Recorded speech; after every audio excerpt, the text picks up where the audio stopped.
I would just like to preface this commentary of the debate between Bill Nye and Ken Ham by framing it with a little context. Although I am an agnostic atheist and a naturalistic pantheist, my motivation for making this commentary has nothing to do with my opinions of religions in general, and everything to do with my respect for the truth, which for the purposes of this commentary will be defined as the set of things that correspond to observable reality. It is my position that Ken Ham's stance on the creation of the universe and the things inside of it does not fall within the parameters of this definition of truth, nor any other definition that could serve any practical purpose for anyone.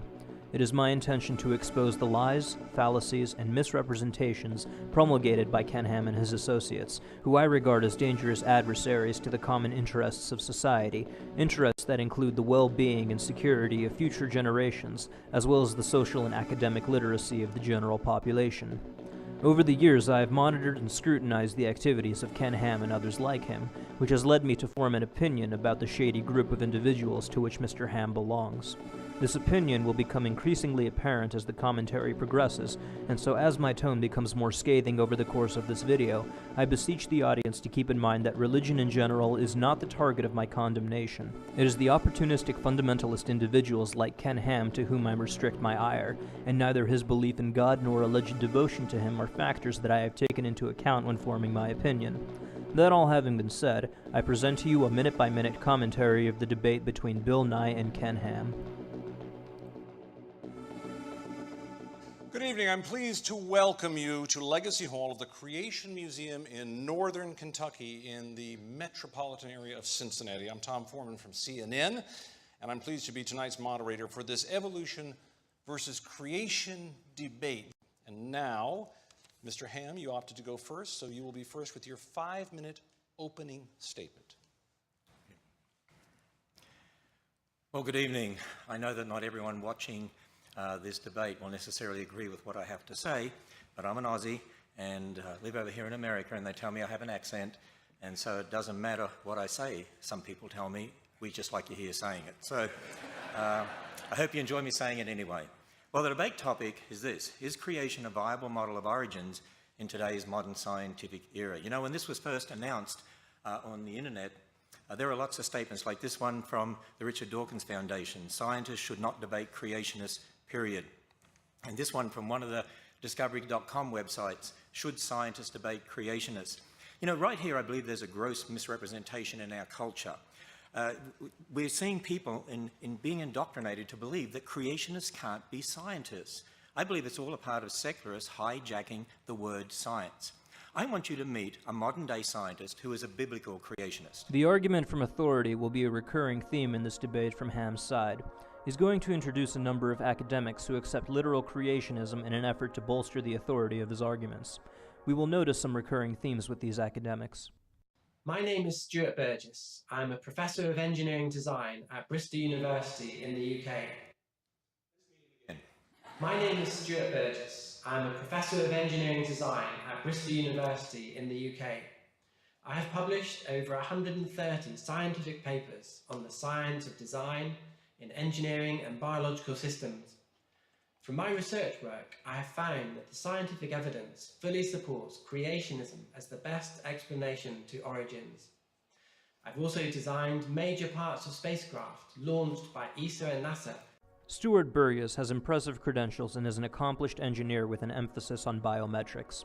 He is also on the payroll of the British creationist organization Truth and Science, where he acts as a head of its Council of Reference. Though he claims that his research fully supports creationism, he has never published a peer-reviewed paper whose topic pertained to creationism in any academic journal. So here's a biblical creationist who's a scientist who's also an inventor, and I want young people to understand that. You know, the problem, I believe, is this: we need to define terms correctly. We need to define creation, evolution in regard to origins, and we need to define science. And in this opening statement, I want to concentrate on dealing with the word science. I believe the word science has been hijacked by secularists. Now, what is science? Well, the origin of the word comes from the classical Latin scientia, which means to know. And if you look up a dictionary, it'll say science means state of knowing, knowledge. But there's different types of knowledge, and I believe this is where the confusion lies. There's experimental or observational science, as we call it. That's using the scientific method, observation, measurement, experiment, testing. That's what produces our technology, computers, spacecraft, jet planes, smoke detectors, looking at DNA, antibiotics, medicines and vaccines.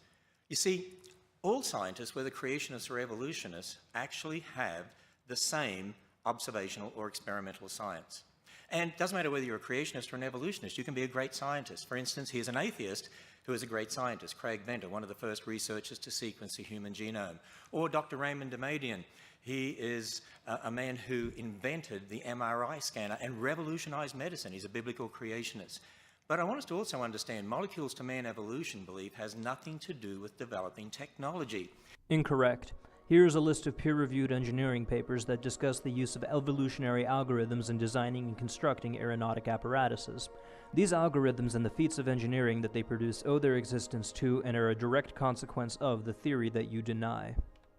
You see, when we're talking about origins, we're talking about the past. We're talking about our origins. We weren't there. You can't observe that, whether it's molecules to man evolution or whether it's a creation account. When you're talking about the past, we like to call that origins or historical science, knowledge concerning the past. Here at the Creation Museum, we make no apology about the fact that our origins or historical science actually is based upon the biblical account of origins. Now, when you research science textbooks being used in public schools, what we found is this. By and large, the origins or historical science is based upon man's ideas about the past, for instance, the ideas of Darwin. We have now reached the foundation of Ken Ham's argument, and I will now take the time to briefly elucidate the structure of his defense. Ken Ham intends to first create an illusory distinction between the topics in science that contradict his worldview and the ones that do not. He has labeled them historical and observational science, a concept that he first introduced a year ago when responding to Bill Nye's Big Think video. Next, he intends to commit the fallacy of equivocation by equating both creationism and evolution as having an equal amount of epistemological support because of some unidentified insurmountable epistemic barrier that the passage of time presents. He justifies this idea of what I like to call anti-uniformitarianism by arguing that our inability to directly observe a phenomenon renders any study pertaining to it unreliable. After establishing that evolution and creationism, both allegedly belonging to the same subset of scientific topics that require faith, are on equal ground, he intends to make it seem as though creationism, despite allegedly being equal in scientific merit to evolution, is not being equally represented in the classroom. He intends to cast the aspersion that the rationalists, whom he demonizes with the spiteful moniker of secularists, are attempting to push an explicitly anti-God agenda into politics and education. To make it seem as though evolution is an attempt to subvert the Christian way of life, and not merely a model that explains the biodiversity of life on Earth, he will conflate evolutionary theory with social Darwinism and eugenics. He will name-drop several creationist academics in an effort to make it seem as though there is a serious controversy in the scientific community on this matter, and he will liberally sprinkle his entire argument with suggestions of a satanic scientific conspiracy. This argument, while elegantly structured, fails on every level, and I intend to address and debunk each level in depth. Because this structure of Ham's stance is the aggregate of every matter that he ignorantly chooses to babble about, I thought that it would be particularly apt to name this model Ken Ham's Tower of Babel. Over the course of this video, keep this model in mind. This is the general structure of Ken Ham's position, and I will be tearing it down layer by layer.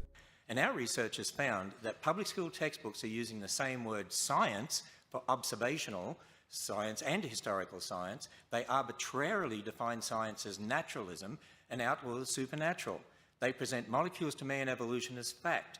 They are imposing, I believe, the religion of naturalism or atheism on generations of students. You see, I assert that the word science has been hijacked by secularists in teaching evolution to force the religion of naturalism on generations of kids. I will ignore the fact that neither atheism nor naturalism are religions, as well as the fact that public schools are constitutionally prohibited from dissuading students from their spiritual beliefs, and instead will take a moment to focus on historical and observational science and how both rely on the scientific method. There is no serious distinction between these two categories. While they may rely on differing techniques and procedures, the underlying scientific method is essentially identical, and the differences between historical and observational science, as far as functionality is concerned, are no less arbitrary between the differences between classical and quantum physics, or between the life and physical sciences. The purpose of all scientific disciplines is to create models, colloquially referred to as theories, that among other things have predictive power, and all of the sciences that Ken Ham dismisses as historical meets this criteria. Creationism, on the other hand, is not a theory. Generally speaking, in order to qualify as a theory, a model must meet the following requirements. First and foremost, it needs to have predictive capabilities. This means that it accurately tells us how some aspect of the world is going to behave under certain circumstances. More broadly, it tells us that when we manipulate variables a, b, and c, we can expect to observe corresponding effects x, y, and z.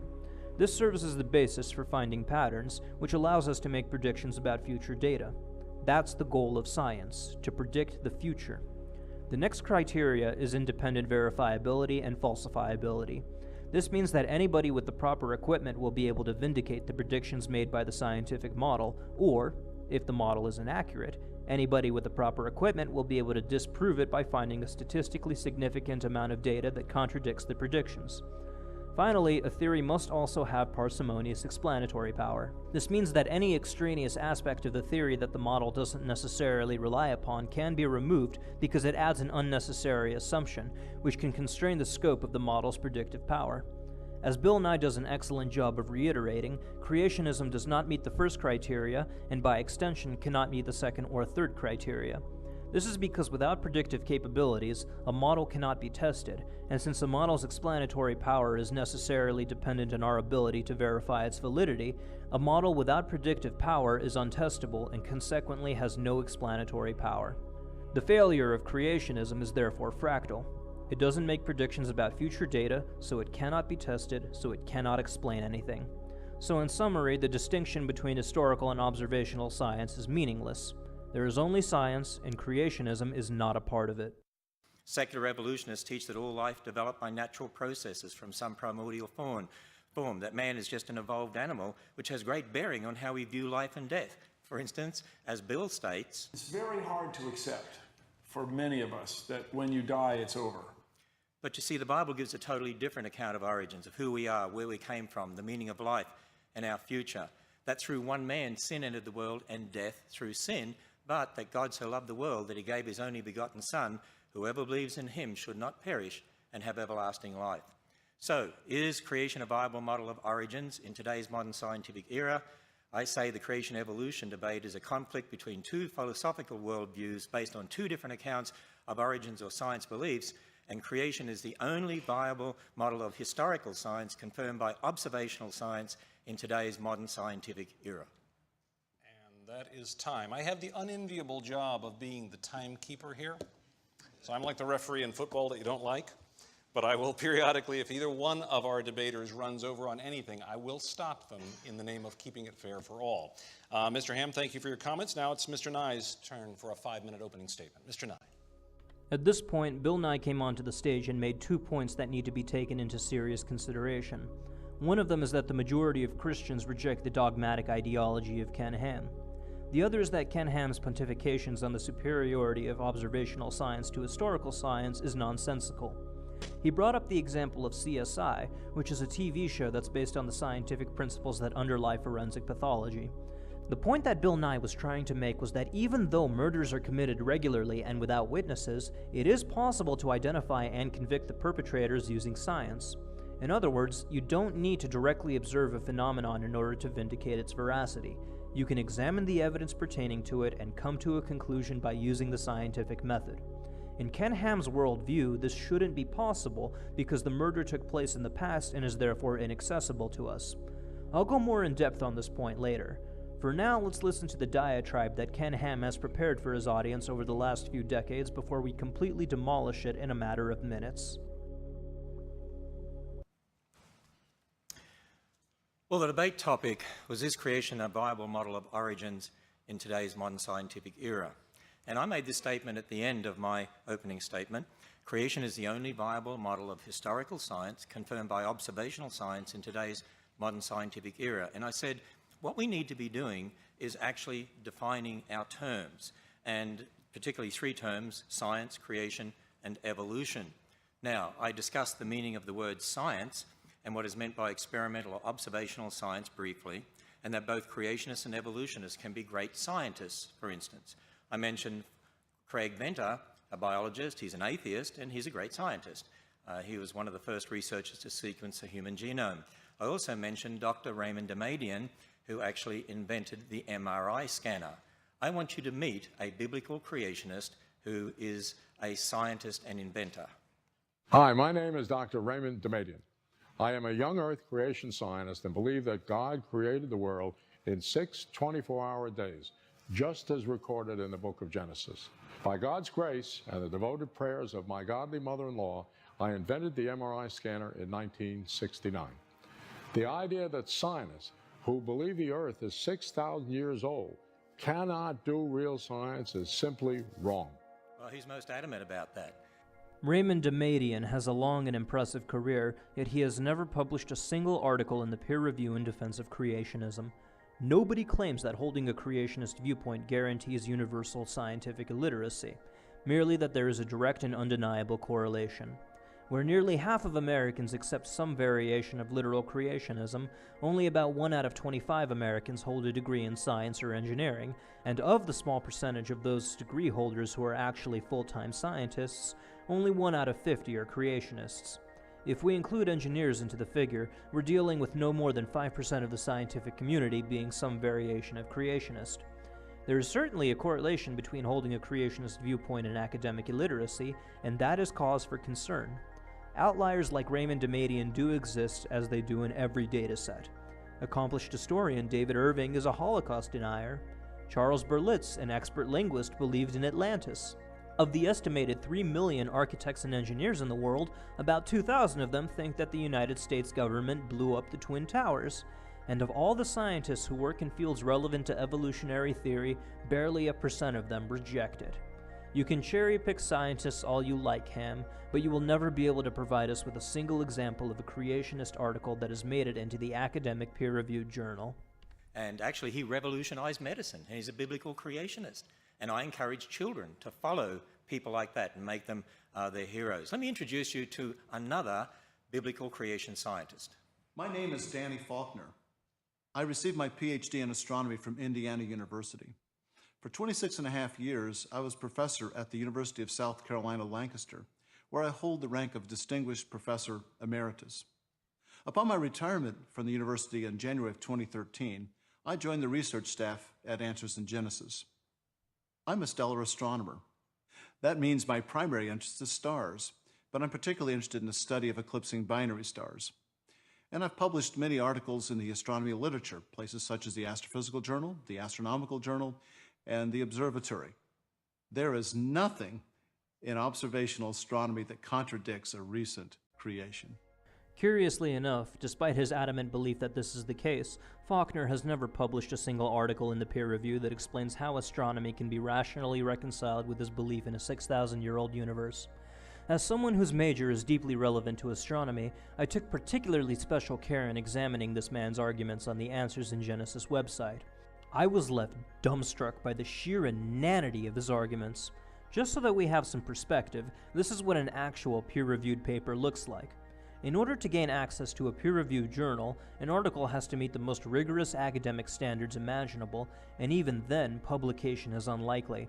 Only the best of the best get published, and when they do, that's only the beginning. The article has to withstand the scrutiny of every scientist in the field who comes across it until pretty much the end of time. This article was written by Danny Faulkner on the topic of binary star systems. You'll notice that it meets a certain caliber of thoroughness and sophistication, and as advanced as this paper is, it's rather short and doesn't have too many references. As far as peer-reviewed papers go, this one isn't that serious. Not that that's a bad thing. Not all contributions can be earth-shattering, and in all fairness, this paper has a decent amount of citations. In short, this is what science looks like. This is what science doesn't look like. It's an article by the same person on the Answers in Genesis website. Here's a quote from a passage in this loaded, poorly written, academically unsighted drivel that has unjustly been dignified as an article. Is there anything that we can salvage from all this? Despite the damage wrought by purveyors of the gospel and the stars, the surprising answer is yes, we can. In speaking about the constellations, such as in planetarium shows, we can make parallels to spiritual truths. For instance, a discussion of Virgo the Virgin can easily lead to the discussion of the conception and birth of Jesus Christ. This is not so different from using parables as Jesus did. He alluded to everyday examples that his listeners could relate to. This man has worked for years in a scientific discipline that is notorious for its meticulous calculations involving highly advanced math and physical principles so technical that any casual eavesdropper on a conversation involving them would think that a different language is being spoken. In spite of everything he has learned, in spite of all that he has worked for, Faulkner has written an unsighted paper that can be grasped by most 10-year-olds, and on top of that, he is seriously endorsing astrology, the very pseudoscience that astronomy replaced centuries ago. Had he tried to submit this to a peer-reviewed journal, I have little doubt that the committee reviewing it would immediately contact his parent academic institution to request the revocation of his PhD. Danny Faulkner is on the Answers in Genesis payroll, and all that he has to do to earn his money is occasionally write half-baked pseudoscientific papers like this and act as an academic mascot in order to inflate Ken Ham's authority. To the casual viewer, I can assure you that doing this is much less difficult than doing this, and judging from the $43 million tax break that the Creation Museum received a couple of years ago, I strongly suspect that it also pays a lot more. Doesn't it, Danny? I also mentioned Dr. Stuart Burgess, Professor of Engineering Design at Bristol University in England. Now, he designed a double-action worm gear set for the 3 hinges of the robotic arm on a very expensive satellite. And if that had not worked, if that gear set had not worked, that whole satellite would have been useless. Yet Dr. Burgess is a biblical creationist who believes just as I believe. Now, think about this for a moment. Are scientists like Dr. Burgess, who believe in creation, just as I do, a small minority in the scientific world? But let's see what he says about scientists believing in creation. I find that many of my colleagues in academia are sympathetic to the creationist viewpoint, including biologists. However, they are often afraid to speak out because of the criticisms they would get from the media and atheist lobby. Oh, right, because scientists are so afraid of new ideas. Scientists have no interest in models that lack predictive power, and unless creationism shows itself to have that capability, people will be perfectly justified in laughing at it and ridiculing creationists. I agree, that's a real problem today. We need to have freedom to be able to speak on these topics. You know, I just want to say, by the way, that non-Christian scientists, I should say, non-Christian scientists are really borrowing from the Christian worldview anyway to carry out their experimental or observational science. Think about it. When they're doing observational science using the scientific method, they have to assume the laws of logic, they have to assume the laws of nature, they have to assume the uniformity of nature. I mean, think about it. If the universe came about by natural processes, where'd the laws of logic come from? Did they just pop into existence? Are we in a stage now where we only have half logic? So you see, I have a question for Bill Nye. How do you account for the laws of logic and the laws of nature from a naturalistic worldview that excludes the existence of God? Where these laws originated is not relevant to the topic of whether creationism is a viable model, unless of course Ken Ham is trying to use the argument from ignorance to support his idea, which he obviously is. Ken Ham doesn't know where these laws came from, therefore they were created. It may or may not be true, by the way. I concede that it's possible that they were created, but Ken Ham's reasoning is unsatisfactory.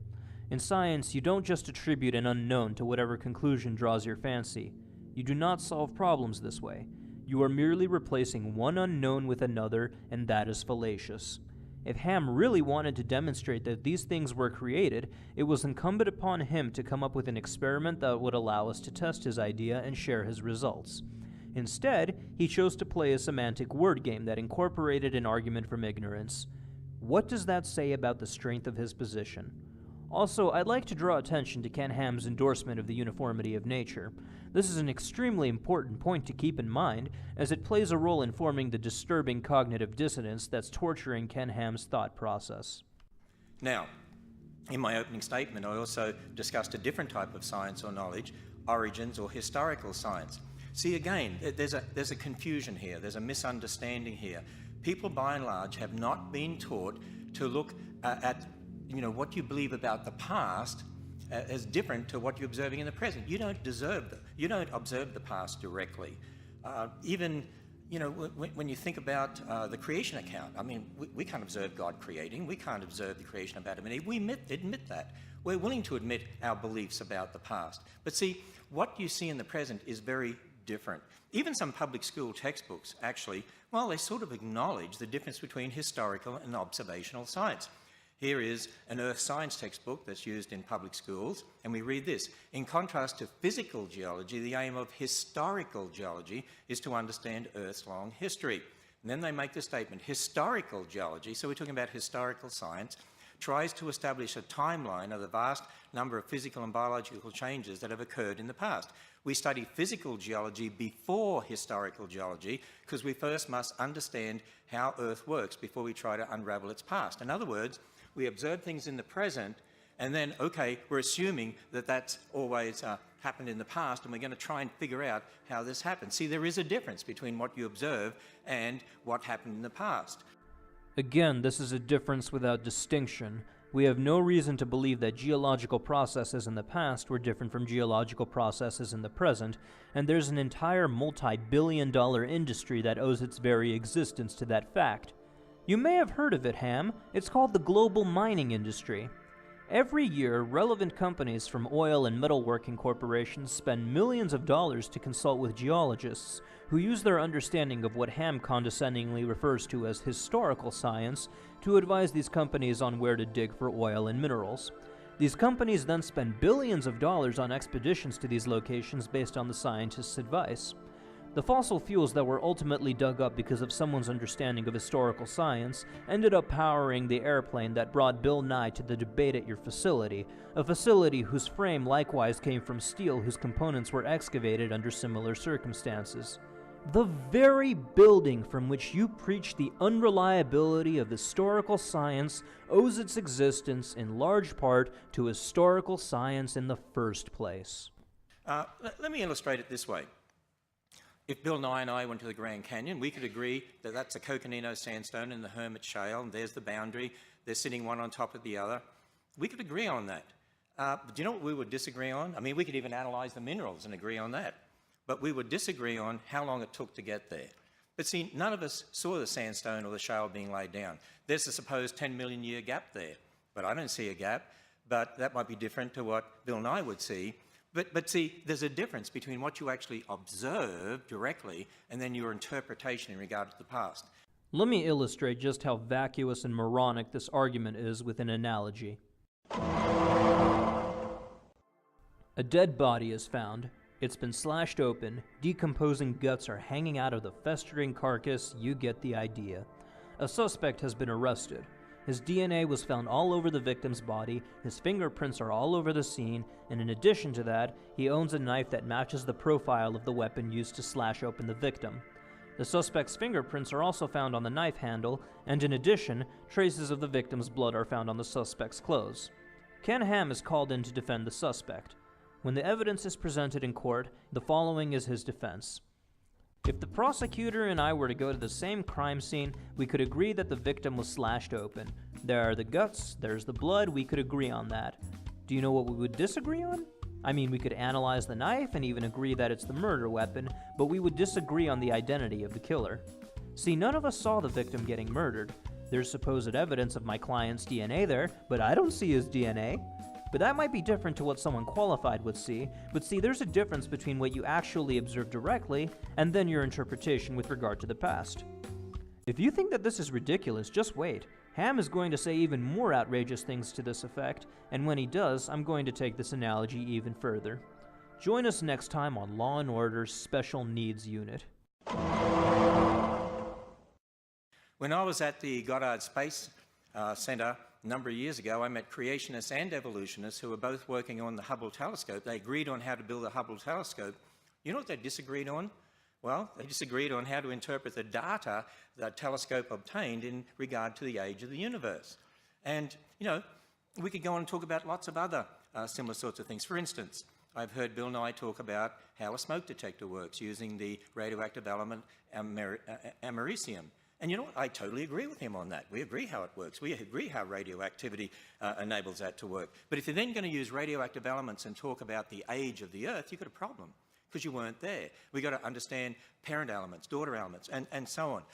We could agree whether you're a creationist or evolutionist on the technology to put the rover on Mars, but we're going to disagree on how to interpret the origin of Mars. I mean, there are some people that believe there was even a global flood on Mars and there's no liquid water on Mars.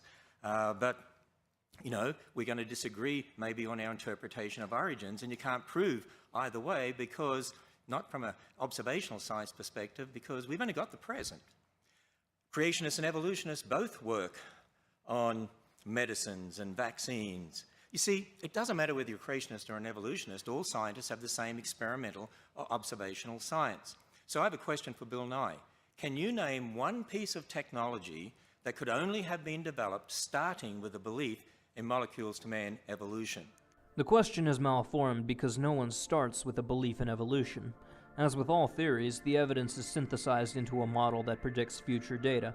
In the case of evolution, predictions concerning paleontology, genetics, and ecology have been repeatedly vindicated over the decades, and it is the success of these predictions that serves as the main fruit of the theory.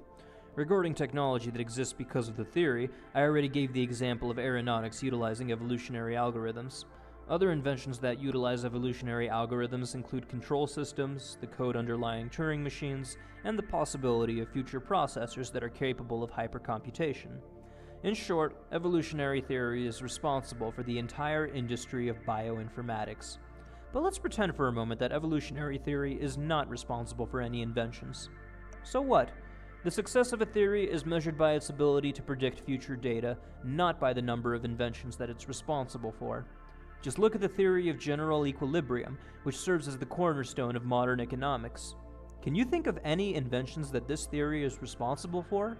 I can't, but I can tell you that it is absolutely indispensable to modern society because of how successful it is at predicting future data. The theory of general equilibrium might not have been used to build any inventions, but its application has made Goldman Sachs and JP Morgan a hell of a lot of money. Now, here's another important fact. Creationists and evolutionists all have the same evidence. Bill Nye and I have the same Grand Canyon. We don't disagree on that. We will have the same fish fossil, this is one from the Creation Museum, the same dinosaur skeletons, the same animals, the same humans, the same DNA, the same radioactive decay elements that we see. We have the same universe. Actually, we all have the same evidences. It's not the evidences that are different. It's a battle over the same evidence in regard to how we interpret the past. And you know why that is? Because it's really a battle over worldviews and starting points. It's a battle over philosophical worldviews and starting points, but the same evidence. Now, I admit, my starting point is that God is the ultimate authority. But if someone doesn't accept that, then man has to be the ultimate authority. And that's really the difference when it comes down to it. Wrong. This is yet another attempt to place evolution and creationism on a level playing field, and in order to do this, Ham neglects the single most important difference between these two models. Evolution makes testable predictions that have been validated time and again. Creationism does not. Anybody can take evidence and have it meet their presupposed conclusion. In fact, that is how pseudoscience operates. Ken Ham is openly admitting that creationists take pieces of evidence and try to make them fit their model. Well, Ken, anyone can use that strategy to meet any conclusion. Here's the Grand Canyon. Same evidence, right? We agree that it exists. Well, my interpretation of the evidence is that the Earth is a living, breathing creature, and that the Grand Canyon is the analog of an anus. This anus has many layers of rocks that were formed whenever the Earth flatulated through its geological rectum. The high-pressure winds that were expelled from this massive terrestrial bunghole would have eroded the rocks at the bottom of the canyon and sent them flying to the top of the canyon, making new layers as it did so. This accounts for the depth of the Grand Canyon. The more gas it expelled, the deeper it became and the higher the rocks get piled on the sides. In fact, the energy released from these earth-shattering farts would have been enough to cause nuclear fusion in the surrounding stone, changing the composition of whatever minerals happened to be at the bottom before they were flung to the top. This explains why there are so many different layers to the Grand Canyon. Same evidence, different interpretation, equal validity. Right, Ham? Wrong. There are an infinite number of models that are as full as crap as the one that I've just presented, and none of them hold any water because none of them have any predictive capabilities. Given any arbitrary set of evidence, any conclusion, regardless of how weakly the evidence supports it, can be defended. This is what lawyers get paid to do, and it is not science. I will reiterate one final time, Ken. The only scientific models that matter are the ones that accurately predict future data. If a model doesn't do that, it isn't scientific. You see, I've been emphasizing the difference between historical origin science, knowledge about the past when you weren't there, and we need to understand that we weren't there, or experimental or observational science, using your five senses in the present, the scientific method, what you can directly observe, test, repeat. There's a big difference between those two. And that's not what's being taught in our public schools, and that's why kids aren't being taught to think critically and correctly about the origins issue.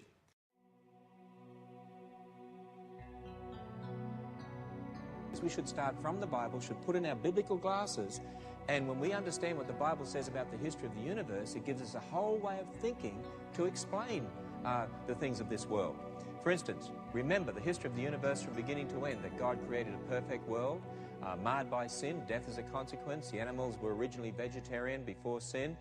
Then we have the flood of Noah's day, the event of the Tower of Babel. Jesus Christ becomes a man, dies on a cross, raised from the dead. One day there'll be a new heavens and a new earth. That's the history of the universe, isn't it? From beginning to end.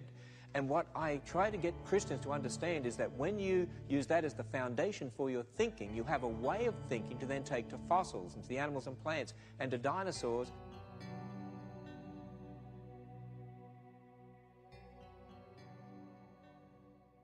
But you know, it's also important to understand, when talking about creation evolution, both involve historical science and observational science.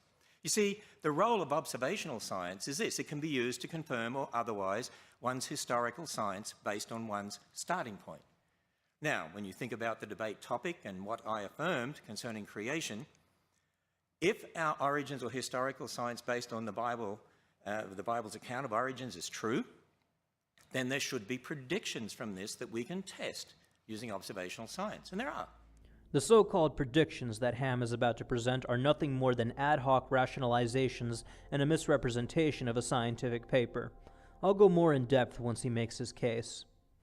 For instance, based on the Bible, we'd expect to find evidence confirming an intelligence produced life. We'd expect to find evidence confirming after their kind. The Bible says God made kinds of animals and plants after their kind, implying each kind produces its own, not that one kind changes into another. You'd expect to find evidence confirming a global flood of Noah's day, evidence confirming one race of humans, because we all go back to Adam and Eve. Biologically, that would mean there's one race.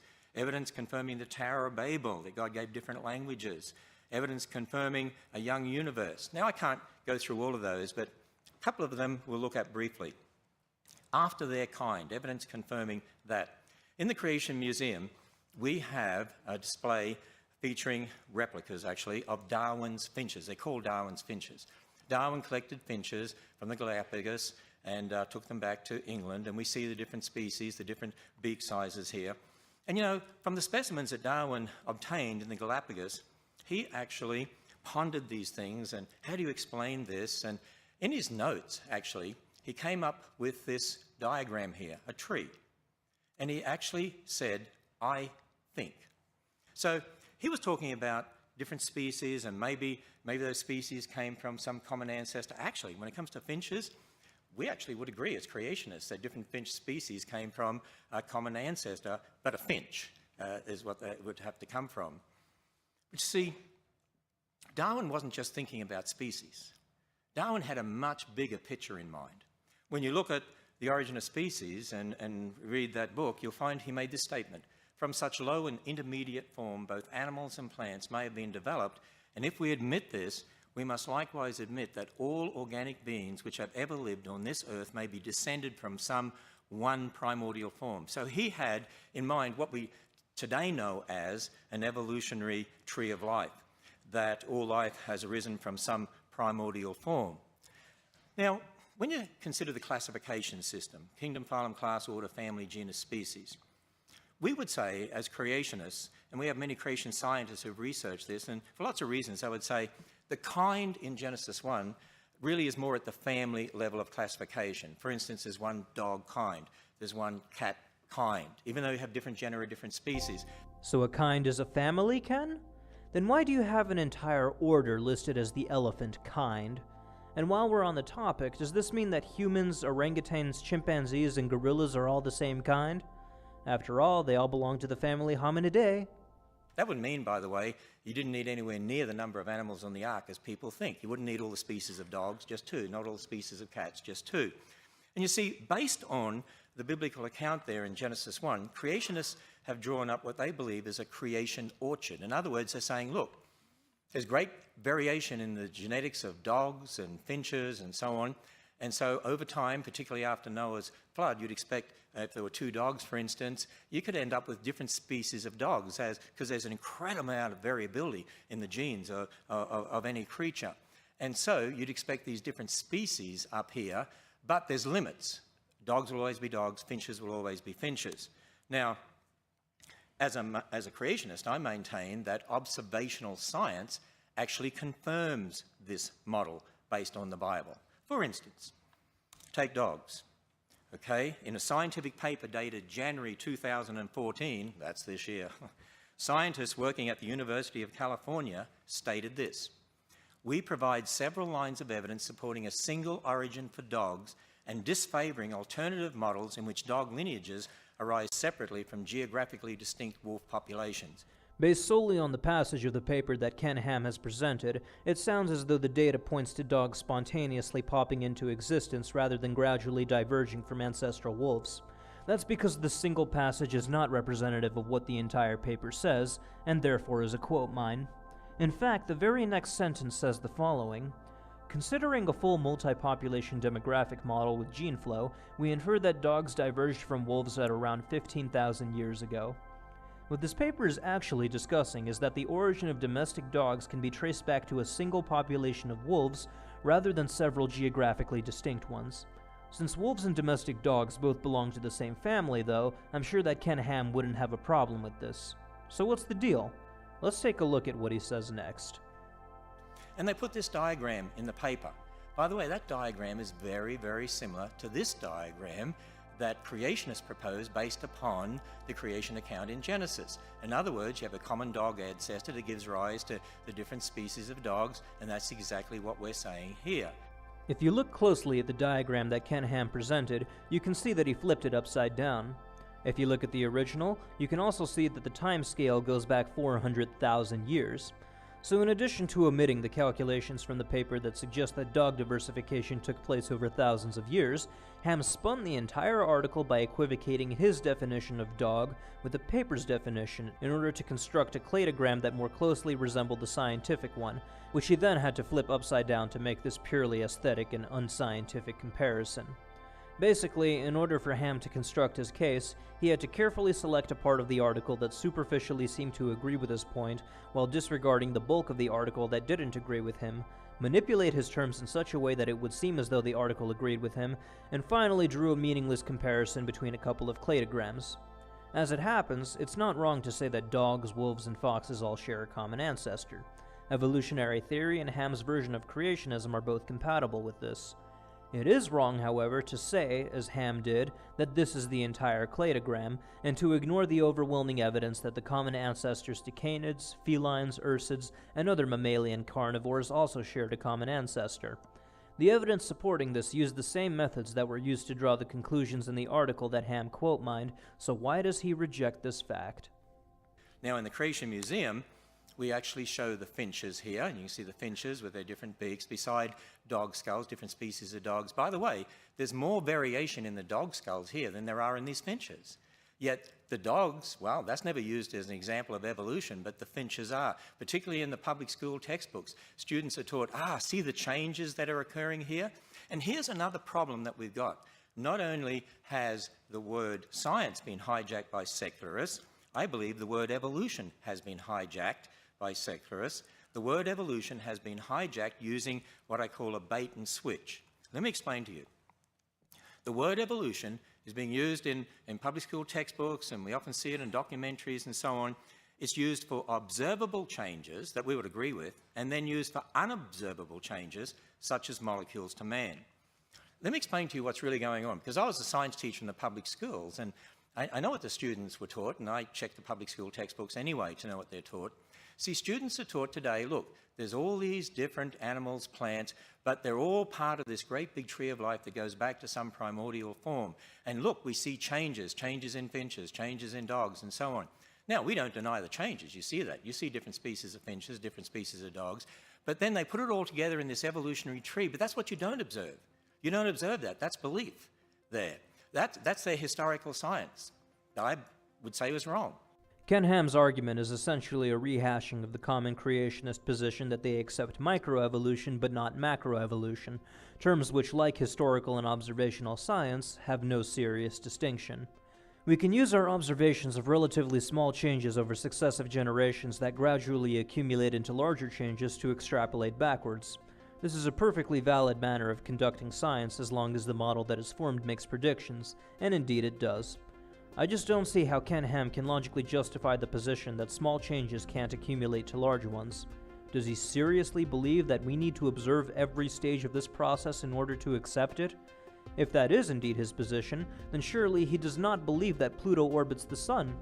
After all, we've discovered Pluto only about 90 years ago, and its orbital period is about 2.5 centuries, so by Ken Ham's logic, the fact that we've only ever witnessed small steps in Pluto's trajectory must mean that we're not justified in believing that it goes around the Sun. But you know what you do observe different species of dogs, different species of finches, but then there are limits, and you don't see one kind changing into another. Actually, we're told that if you teach creation in the public schools, that's teaching religion. If you teach evolution, that's science. And I'm going to say, wait a minute. Actually, the creation model here, based upon the Bible, observational science confirms this. This is what you observe. You don't observe this tree. Actually, it's the public school textbooks that are teaching a belief, imposing it on students, and they need to be teaching them observational science to understand the reality of what's happening. Now, what we found is that public school textbooks present the evolutionary tree as science, but reject the creation orchard as religion. But observational science confirms the creation orchard. Creationism is not corroborated by any evidence because it doesn't make any predictions, but let's pretend for a moment that these classification systems are the exclusive domain of creationism, and not just an ad hoc rationalization that borrows from compatible aspects of evolutionary theory. Presenting a minuscule subset of your beliefs that, at a superficial level, may seem justified, and then demanding that the remaining beliefs that pertain to creationism are by extension justified, is committing the fallacy of guilt by association. So public school textbooks are rejecting observational science and imposing a naturalistic religion on students. The word evolution has been hijacked using a bait and switch to indoctrinate students to accept evolutionary belief as observational science. Let me introduce you to another scientist, Richard Lenski, Michigan State University. He's a great scientist. He's known for culturing E. coli in the lab. And he found there were some E. coli that actually seemed to develop the ability to grow on substrate, on citrate in substrate. But Richard Lenski is here mentioned in this book, and it's called Evolution in the Lab. So the ability to grow on citrate is said to be evolution. And there are those that say, hey, this is against the creationists. For instance, Jerry Coyne from University of Chicago says, Lenski's experiment is also yet another poke in the eye for anti-evolutionists. He says the thing I like most is that it says you can get these complex traits evolving by a combination of unlikely events. But is it a poke in the eye for anti-evolutionists? Is it really seeing complex traits evolving? What does it mean that some of these bacteria are able to grow on citrate? Let me introduce you to another biblical creationist who is a scientist. Hi, my name is Dr. Andrew Fabich. I got my PhD from the University of Oklahoma in microbiology. I teach at Liberty University, and I do research on E. coli in the intestine. I've published in secular journals from the American Society for Microbiology, including infection immunity and applied environmental microbiology, as well as several others. My work has been cited even the past year in the journals Nature, Science Translational Medicine, Public Library of Science, Public Library of Science Genetics. It's cited regularly in those journals. And while I was taught nothing but evolution, I don't accept that position, and I do my research from a creation perspective. Andrew Fabich, as he just mentioned, is on the payroll of Liberty University, a second-rate academic institution that promotes creationism. As with the other aforementioned creationist scientist, he has never published a single article in any peer-reviewed journal on any topics pertaining to creationism. The experiment under discussion is the famous E. coli experiment headed by Dr. Richard Lenski, a professor of Michigan State University. Over the course of 20 years, he has bred 50,000 generations of 12 populations of E. coli whose environments were manipulated to impose selective pressures onto the bacteria. Somewhere between generations 30,000 and 35,000, one of the 12 populations of the bacteria were found to have evolved the ability to ingest and metabolize the citrate that they were living in. This wasn't a trivial adaptation either, because E. coli's inability to ingest citrate is one of the main distinctions that it has from its close cousin, Salmonella. This is a big deal because this was macroevolution observed in action. A series of mutations allowed an organism to gain a new function. Now let's hear the creationists try to rationalize why this isn't evolution. I look at the evidence that people cite of E. coli supposedly evolving over 30 years, over 30,000 generations in the lab, and people say that it is now able to grow on citrate. I don't deny that it grows on citrate, but it's not any kind of new information. The information's already there, and it's just a switch that gets turned on and off, and that's what they reported in there. There's nothing new. Of course, this is a lie.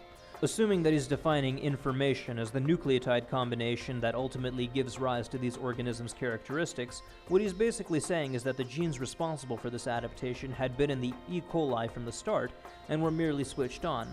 Ken Ham will later clarify that this is what is meant. Before I debunk this claim, some background is in order. There are some genes out there that can be switched on and off by what are called genetic switches, which are basically just proteins that affect the expression of DNA by reacting to certain signals. This is not what the article reported. The ability to digest citrate came from a potentiating mutation, which is basically a mutation that requires another specific mutation in order to work. This potentiating mutation itself was found to require at least 2 mutations to take place prior to it, meaning that it did not exist in the original generation. In fact, this potentiating mutation did not exist in any of the generations that preceded generation 20,000. Trust me, they searched for it. The researchers had frozen earlier generations of E. coli, and they were able to go back and search for the genes that would have potentially allowed the E. coli to adapt the way it did. They didn't find them. So when this creationist says, it's not any kind of new information. The information's already there, and it's just a switch that gets turned on and off, and that's what they reported in there. There's nothing new. he is lying. The genes necessary for this adaptation required at least 3 mutations, and none of them were present in the original generation. See, students need to be told what's really going on here. Certainly there's change, but it's not change necessary for molecules to man. Now, we could look at other predictions. What about evidence confirming one race? Well, when we look at the human population, we see lots of differences. But based on Darwin's ideas of human evolution as presented in The Descent of Man, I mean, Darwin did teach in The Descent of Man there were lower races and higher races. Would you believe that back in the 1900s, one of the most popular biology textbooks used in the public schools in America taught this? At the present time, there exist upon Earth 5 races or varieties of man, and finally the highest type of all, the Caucasians, represented by the civilized white inhabitants of Europe and America. Can you imagine if that was in the public schools today? And yet, that's what was taught, but it was based on Darwin's ideas that are wrong. You have a wrong foundation, you're going to have a wrong worldview. What Ken Ham just did was one of the most malodorous, dishonest, and underhanded fallacies of equivocation that I've ever had the displeasure of stomaching. First, let's back up a moment and define the context of the word race that Ham just equivocated. Within a biological context, race refers to the classification of organisms that are sufficiently different to be awarded this distinction, but not enough for them to be classified as subspecies. Basically, it's what biologists call organisms that may or may not deserve a taxonomic rank. If you look through the literature, you'll find that the terms ecological races, butterfly races, and even banana race are quite common. It was this use of the term that Darwin had employed in The Descent of Man. By contrast, the sociological use of the word race, whose meaning most of us are pretty familiar with, is a social construct that bears no relation to the biological use of the word. Social Darwinism is a relic of the 20th century, invented by aristocrats who, like creationists, didn't understand the theory and tried to extend its applicability beyond the scope of the discipline that it represented. Social Darwinism is not a corollary of evolutionary theory. It's a socio-political construct of post-Victorian imperialism, and academia as a whole never endorsed it. There were a few crackpot scientists who did, of course, but there will always be a few nutcases with degrees. To suggest that the theory of evolution is a license for eugenics and racism is like saying that atomic theory is an endorsement of communism, since all atoms are more or less uniform to each other, and communism is predicated on the principle that wealth should be distributed uniformly. We're all made of pretty much identical particles, so we should all have a pretty much identical standard of living. It's an equally frivolous position to hold, and Ham's use of this fallacious argument serves only to emotionally manipulate the audience. Now, had they started from the Bible and from the creation account in the Bible, what does it teach? Well, we're all descendants of Adam and Eve. We go through the Tower of Babel, different languages, so different people groups formed, distinct characteristics, but we'd say, you know what, that means there's biologically only one race of humans. Well, I mentioned Dr. Venter before, and he was a researcher with the Human Genome Project, and you'll remember in the year 2000, this was headline news, and what we read was this: they had put together a draft of the entire sequence of the human genome and unanimously declared there is only one race, the human race. Wow, who would have guessed? But you see, there we have observational science confirming the creation account, not confirming at all Darwin's ideas. Again, Ham presented an ad hoc rationalization and not an actual prediction. He might as well argue that creationism predicted that the sky is blue. Ham points to an observation, construes Bible stories to form a case that ends with this observation, and calls it a prediction. There is no data, no experiment, no control groups or p-values or confidence intervals. The problem is compounded by the fact that Ham is once again falling prey to the guilt by association fallacy. Ham claims that creationism predicted this fact that we all agree on, and so the remaining facets of his model must be accepted by extension. Now, there's much more that could be said on each of these topics. Obviously, you can't do that in a short time like this, and you could do a lot more research. I suggest you visit our website at Answers in Genesis for a lot more information. So, the debate topic: is creation a viable model of origins in today's scientific era? I said we need to define the terms, and particularly the term science and the term evolution, and I believe we need to understand how they're being used to impose an anti-God religion on generations of unsuspecting students. You see, I keep emphasizing we do need to understand the difference between experimental or observational science and historical science. And you know what? The secularists don't like me doing this because they don't want to admit that there's a belief aspect to what they're saying, and there is, and they can't get away from it. Let me illustrate this with a statement from Bill Nye. You can show the Earth is not flat. You can show the Earth is not 10,000 years old. By the way, I agree. You can show the Earth is not flat. There's a video from the Galileo spacecraft showing the Earth, and speeded up, of course, but spinning. You can see it's a sphere. You can observe that. You can't observe the age of the Earth. You don't see that. Last I checked, Ham, the first human being didn't travel to space until 1961, and so no one could have directly observed the sphericity of the Earth until at least that time. Yet we have ample documentation that the shape of the Earth has been known since antiquity, so here we have yet another example of how indirect methods of analysis can be just as reliable as direct ones. Multiple lines of evidence, most famously Eratosthenes' method of measuring the angles of shadows cast by the sun in different locations, allowed us to measure the circumference of the Earth with remarkable accuracy as early as 200 BCE. In fact, he also would have been able to indirectly calculate the distance between the Earth and the sun. And just as this ancient Libyan was able to indirectly observe aspects of the world that were otherwise inaccessible to him, we can do the same. The distant past is not accessible to us, but that doesn't mean that we can't discover things about it. You see, again, I emphasize there's a big difference between historical science, talking about the past, and observational science, talking about the present. And I believe what's happening is this, that students are being indoctrinated by the confusion of terms. The hijacking of the word science and the hijacking of the word evolution in a bait and switch.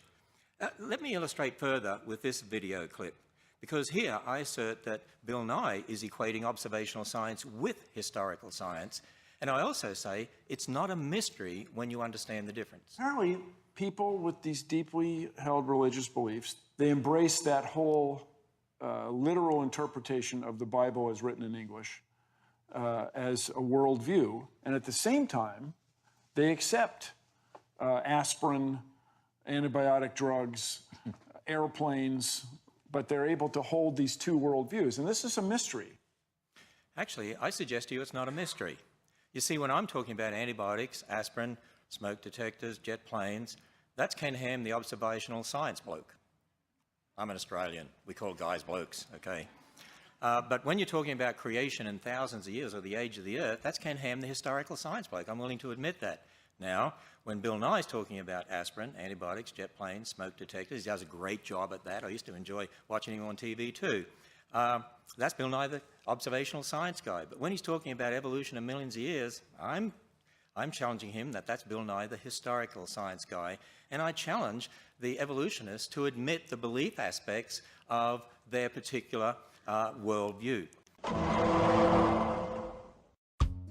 You see, when I'm talking about the victim's blood being everywhere, my client's fingerprints being on the murder weapon, the pattern of slashing that matches my client's profile, that's Ken Ham, the observational science bloke.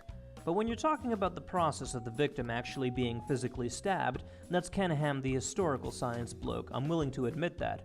Now, when the prosecutor is talking about my client's DNA being at the scene of the crime, the victim's blood on my client's clothing, and my client's footprints matching the attack profile at the scene of the crime, he does a great job of that. That's the observational science guy. But when he takes the next step and accuses my client of actually going in and slashing the victim open, I contend that that's the historical science guy, and I challenge the district attorney's office to admit the belief aspect of this particular position. Now, at the Creation Museum, we're only too willing to admit our beliefs based upon the Bible, but we also teach people the difference between beliefs and what one can actually observe and experiment with in the present. I believe we're teaching people to think critically and to think in the right terms about science. I believe it's the creationists that should be educating the kids out there, because we're teaching them the right way to think.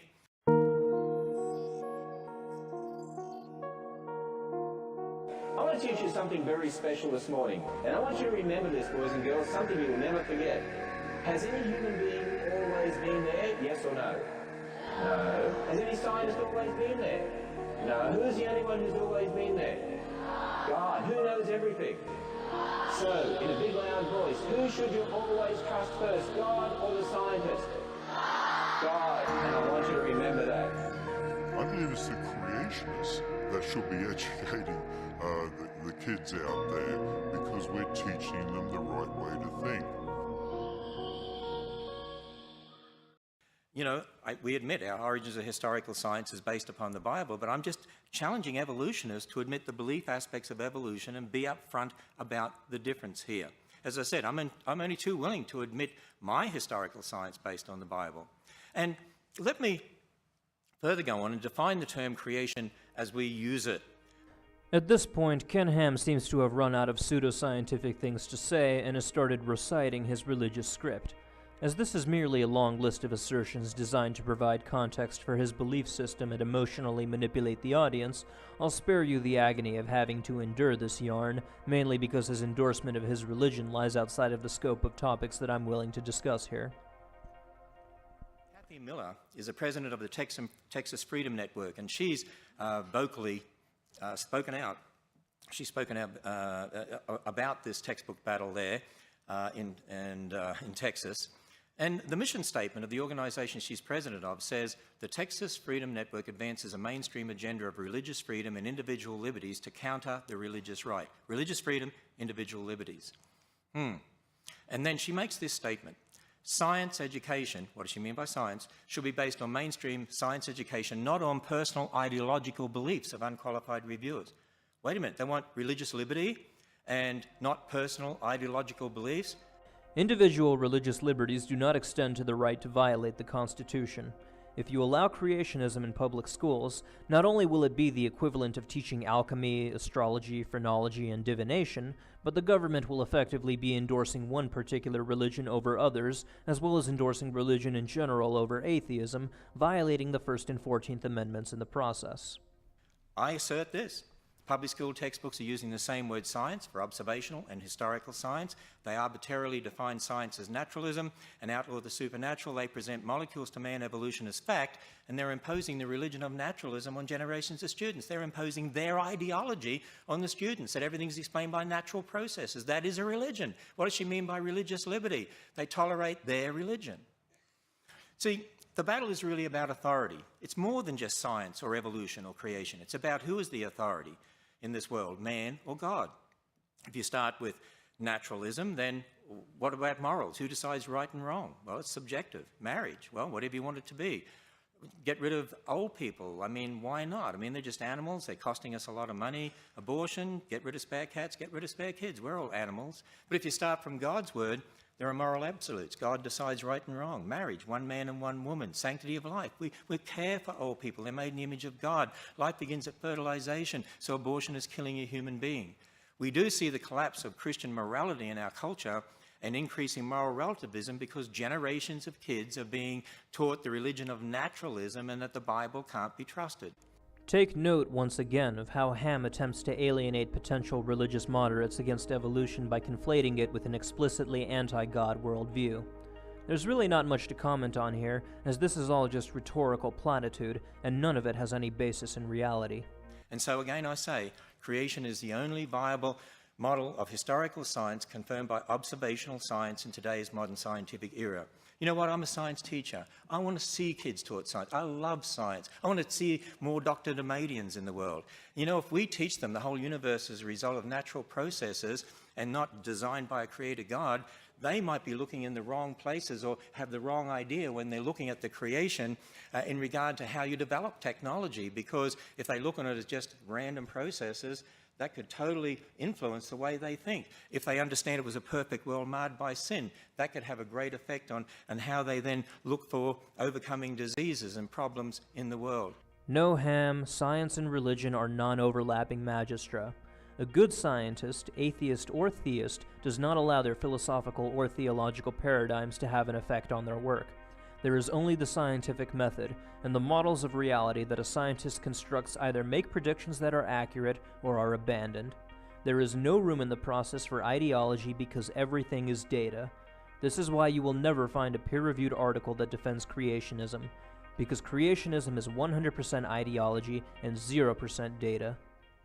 I want children to be taught the right foundation, that there's a God who created them, who loves them, who died on the cross for them, and that they're special. They're made in the image of God. Very good. Thank you, Mr. Ham. We can applaud Mr. Ham's presentation.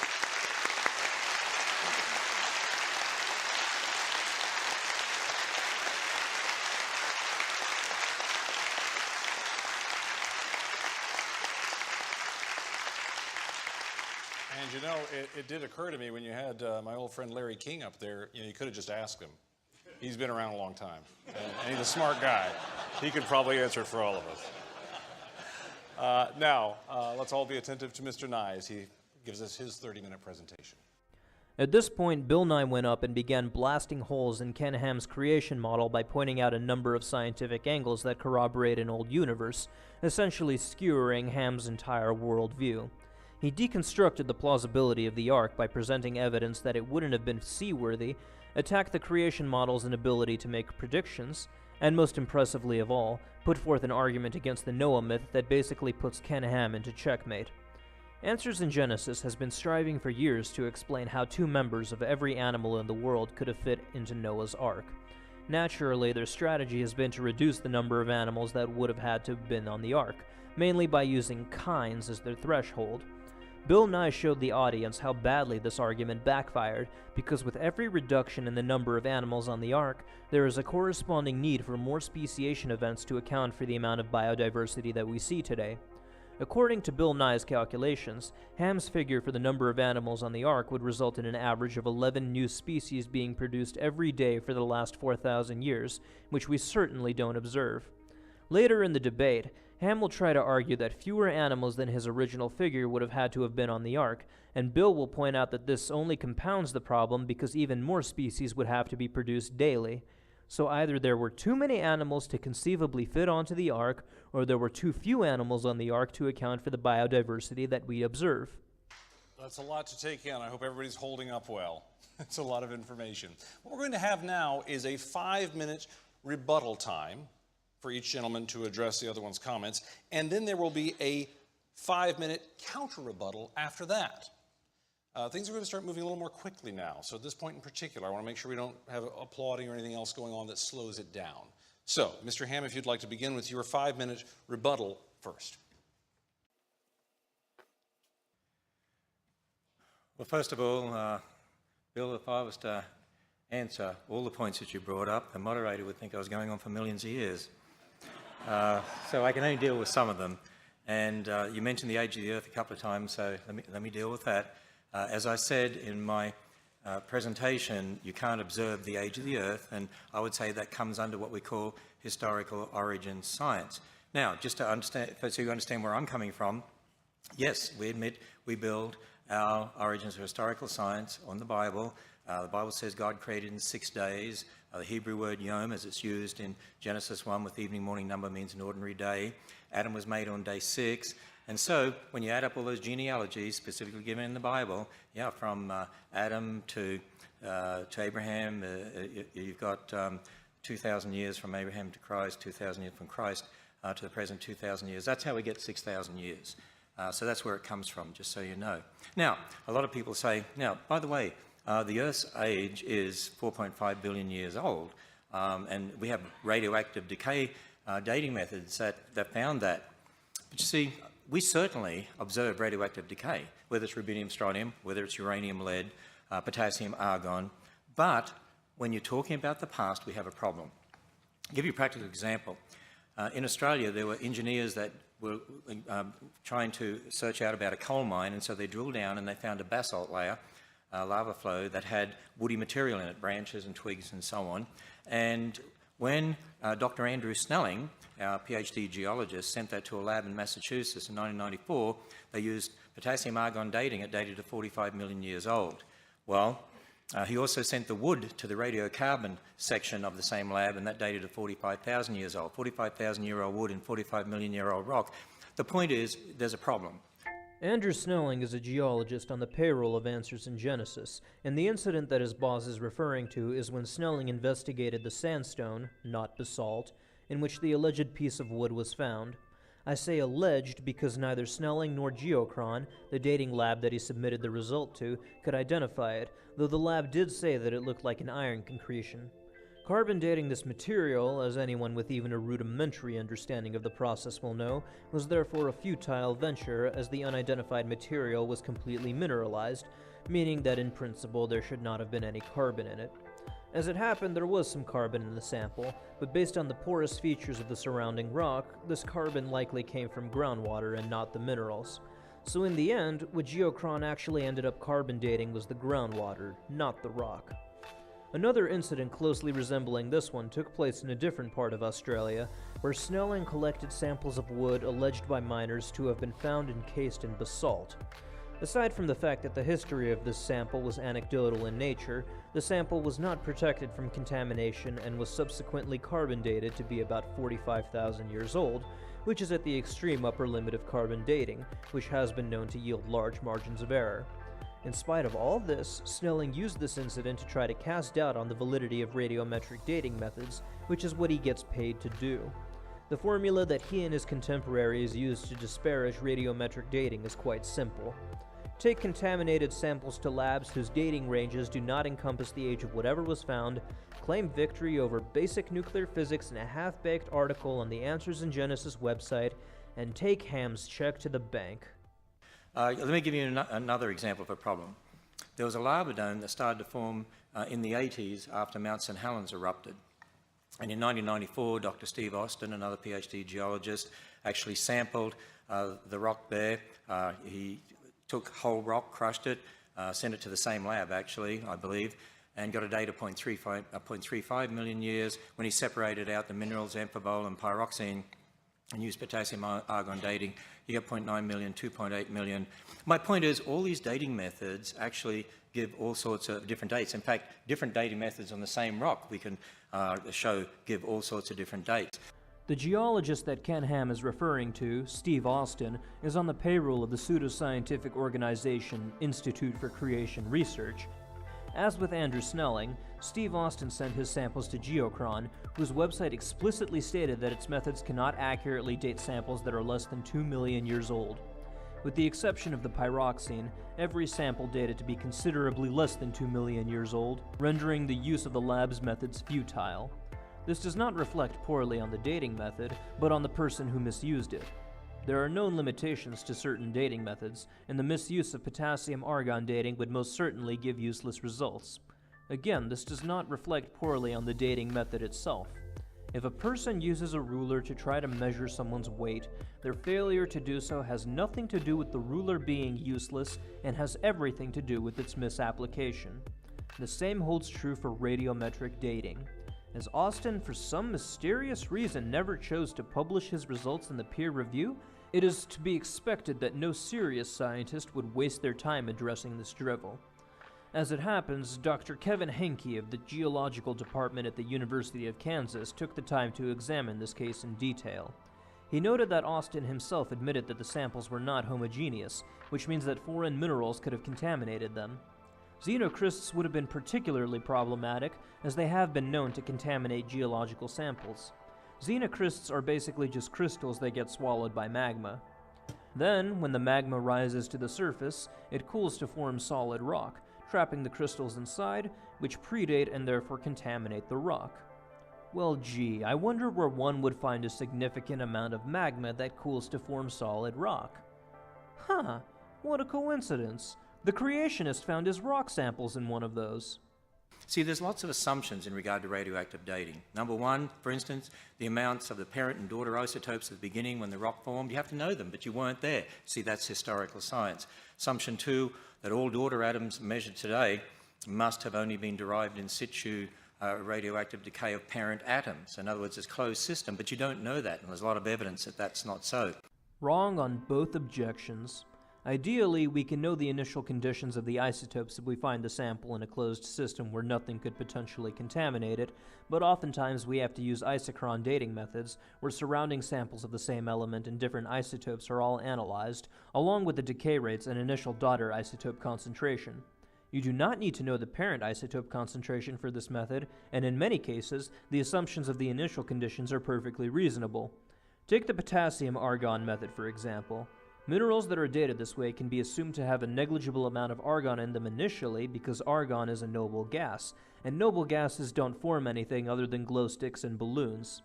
Seriously though, argon doesn't naturally react with anything but itself, so it's reasonable to assume that none of it helped form the crystal structure that's characteristic of whatever's being measured.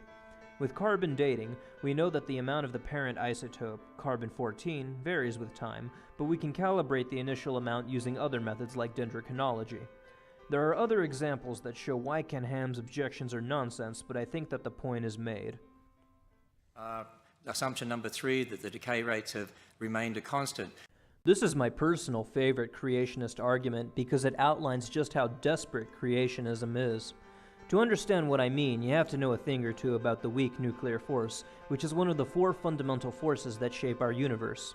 The weak nuclear force, as with the other forces, can be reduced to individual components, or quanta, called the W and Z bosons, which are subatomic particles. These guys are pretty massive, and they're the ones who are ultimately responsible for radioactive decay. While we can't predict exactly when and where decay will occur in an atom, as the process is probabilistic and spontaneous, we do generally understand why it happens. An atom is most stable when the forces on its nucleus are balanced. The less balanced the forces, the more likely it is to experience radioactive decay. At atomic scales, gravity is pretty much negligible, but the electromagnetic and strong forces are not. Furthermore, these two forces don't really cooperate. The electromagnetic force is based on charges, which are either attractive or repulsive, but the strong nuclear force doesn't care about charge. All that it cares about is distance, kind of like gravity, except at much smaller scales. Plus, the positive and negative charges of the electromagnetic force aren't always balanced inside of the atom, so imbalances of forces in the nucleus of an atom are essentially inevitable. Radioactive decay can therefore be thought of as the mechanism by which atoms try to become more stable. In order to believe that the rate at which certain isotopes decay isn't consistent over time, you have to believe that the conditions that lead to radioactive decay have likewise not been consistent throughout time. Therefore, you have to believe that the forces acting on the nuclei of these atoms have varied tremendously. Remember that Ham believes that the Earth is 6,000 years old, about 750,000 times younger than the age that we measured using the uranium-lead dating method. Ken Ham has to believe, at least for uranium-238, but also to a lesser extent for the other radioactive elements, that the electrical and strong nuclear interactions that took place inside of these atoms were so violently unbalanced that the atoms decayed at over 750,000 times their observed rate of decay. And in order for that to be the case, the relative strengths of the electromagnetic and strong forces had to be significantly different in the past, which itself would have resulted in nearly every equation in physics to use different constants. Just take the two most fundamental constants relevant to electromagnetism, the vacuum permittivity constant and the vacuum permeability constant. The law that relates charges to the electric force and the law that relates the flow of charges to the magnetic force would have had to rely on significantly different constants of proportionality, which is a pretty big deal when you remember that everything you see is held together by electrostatic forces and are surrounded by magnetic fields. The laws of physics really do have to be different in order for Ken Ham's model to work. The irony here is that earlier, Ken Ham claimed that the laws of nature are uniform. But it gets even worse when we consider the consequences of accelerated decay rates. In fact, I can confidently say that this leads to the most breathtaking failure that creationism has ever produced.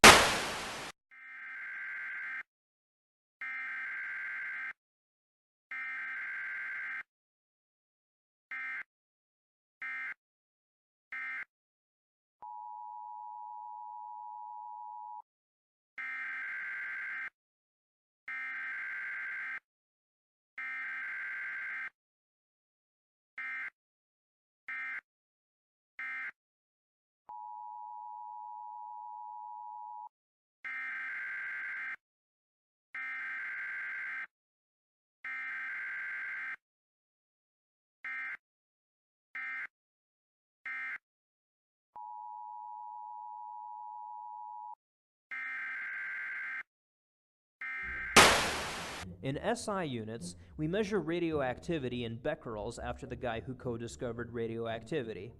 1 becquerel is equal to the release of 1 radioactive nucleon per second.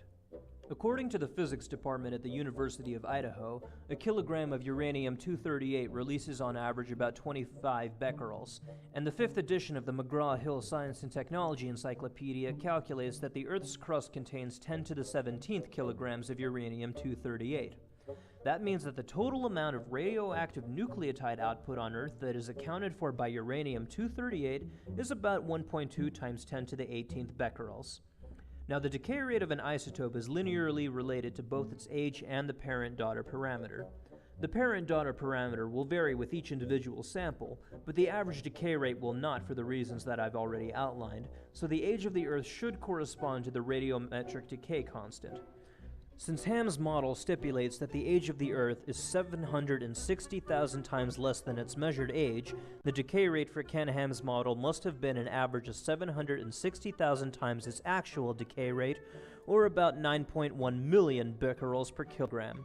That means that the flux of Earth's radioactivity due to uranium-238 alone should be a total of about 9.1 times 10 to the 23 becquerels, or an average of about 4.6 times 10 to the 15th becquerels per square mile everywhere on the planet. To put that into perspective, the Fukushima nuclear disaster is estimated to have released a total of about 5.4 times 10 to the 14th becquerels. That means that in order for Ham's model to work, the planet released an average of about 8.5 times more radiation than Fukushima did in total every square mile, every second for the past 6,000 years. And that is being generous, as not only did I not take into account that there was more uranium and therefore more net radioactivity in the past, but also because I assumed that Ham's ridiculous decay rate was constant before magically changing to its current value when we started measuring it. This is a generous assumption because any non-constant function for the decay rate of uranium-238 would have yielded even more catastrophic results. Bear in mind, by the way, that I only considered uranium-238 in this calculation. Do the same calculation for every other major radioactive isotope out there, add them all up, and the true extent of this argument's failure will be fully revealed. I have seen creationist arguments fail time and time again, but I have never seen any of them fail quite as spectacularly as this one. They're just some of them. There's others as well. The point is there's lots of assumptions in regard to the dating method. So there's no dating method you can use that you can absolutely age date a rock. There's all sorts of differences out there. And I do want to address the bit you brought up about Christians believing in millions of years. Yeah, there's a lot of Christians out there that believe in millions of years, but I'd say they have a problem. I'm not saying they're not Christians. Is that so, Ken? It was only a couple of weeks before the debate when you issued the following statement on your Facebook page. Apparently, they call this sort of thing progressive Christianity. I guess that means evolving Christianity. Whatever the secular world believes about where they came from, you accept that as infallible and then change their assumed fallible word of God to fit. So sad. In many ways, these sort of people are more dangerous to Christianity than the atheists. You say that Christians can accept evolution and still be saved, but your Answers in Genesis pages on the matter suggest otherwise, and your contemporary, Ray Comfort, recently said just the opposite. Bending over backwards now, are we, Ken? But because salvation is conditioned upon faith in Christ, not the age of the earth, but there's an inconsistency with what the Bible teaches. If you believe in millions of years, you've got death and bloodshed, suffering, disease over millions of years leading to man, because that's what you see in the fossil record. The Bible makes it very clear death is a result of man's sin. In fact, the first death was in the garden when God killed an animal, clothed Adam and Eve, first blood sacrifice pointing towards what would happen with Jesus Christ, who would be the one who would be die once and for all. Now, if you believe in millions of years as a Christian, in the fossil record, there's evidence of animals eating each other. The Bible says originally all the animals and man were vegetarian. We weren't told we could eat meat until after the flood. There's diseases represented in the fossil record, like brain tumours, but the Bible says when God made everything, it was very good. God doesn't call brain tumours very good. There's fossilised thorns in the fossil record. Instead of being hundreds of millions of years old, the Bible says thorns came after the curse. So these two things can't be true at the same time. And you know what? There's hundreds of dating methods out there, hundreds of them. Actually, 90% of them contradict billions of years. Well, of course, Ken. Human populations, human civilizations, the Niagara Falls, and the Stone Age are not accepted to be billions of years old even by rationalists. Regarding your other examples, most of them are completely irrelevant to the age of the universe. The age of the universe is not a function of, for instance, sodium in the sea. Many of them aren't even functions of the age of the Earth, whose age certainly isn't a function of carbon-14 and meteorites. According to Ham, the dating methods that are used on each of these examples are unreliable and have been known to give varying results. Well, that's only the case when you misuse a dating method or neglect to take necessary variables into account, as the Answers in Genesis website has for each of these. I won't be able to go into depth because of time constraints, but after browsing the Answers in Genesis pages for many hours and tracking each of these claims down, here are just some of the errors that I found. According to this argument, there isn't enough helium in the atmosphere to account for an old Earth, but according to this peer-reviewed paper, its scarcity is accounted for in the following way. Helium gets ionized, meaning that it gains an electrical charge via an electron. In the process, it gains a stronger magnetic field, which makes the helium follow the Earth's magnetic field lines, and because of its extremely light weight, helium then is able to gain enough acceleration from the magnetic force to escape from the atmosphere. According to this argument, the spiral arms of galaxies should wind tighter and tighter over time, and the fact that there is no evidence of this suggests a young universe. This argument fails because spiral configurations are energetically favorable, and even develop spontaneously in computer simulations based on gravitational dynamics. The very premise of the argument is wrong. According to this argument, Saturn's rings are drifting outward at a rate that makes it impossible for them to be billions of years old. As it happens, they aren't billions of years old, only about 100 million years old.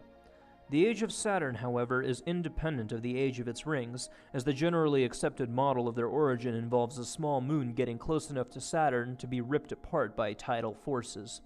This could have happened at any point in Saturn's history, and is in no way an indicator of its age. I could go on all day as to why these arguments fail. This one comes from the use of questionable data that didn't stand up to peer review. This one completely neglects the ecological concept of carrying capacity. This one doesn't take into account the phenomenon of tidal heating. This one ignores the fact that new comets are consistently entering the inner solar system from the Kuiper Belt and the Oort cloud. And this one incorrectly assumes that the human race had written records since the beginning of its existence. I think that the point is made. The reason that no creationist arguments have ever made it into the peer review is because none of them can withstand even the most basic examination. And the point is, all such dating methods are fallible. And I claim there's only one infallible dating method. It's a witness who was there, who knows everything, who told us. And that's from the Word of God. And that's why I would say that the Earth is only 6,000 years. And as Dr. Faulkner said, there's nothing in astronomy, and certainly Dr. Snelling would say there's nothing in geology to contradict a belief in a young age for the Earth and the universe. It's difficult for me to adequately convey the sheer magnitude of my frustration with and contempt for this man. Ken Ham, your plea to have other people trust your interpretation of a book that you arbitrarily describe as infallible over the science that is responsible for the development and innovation of modern society is quite simply mind-boggling. I honestly cannot understand why you think that rational people should take you seriously.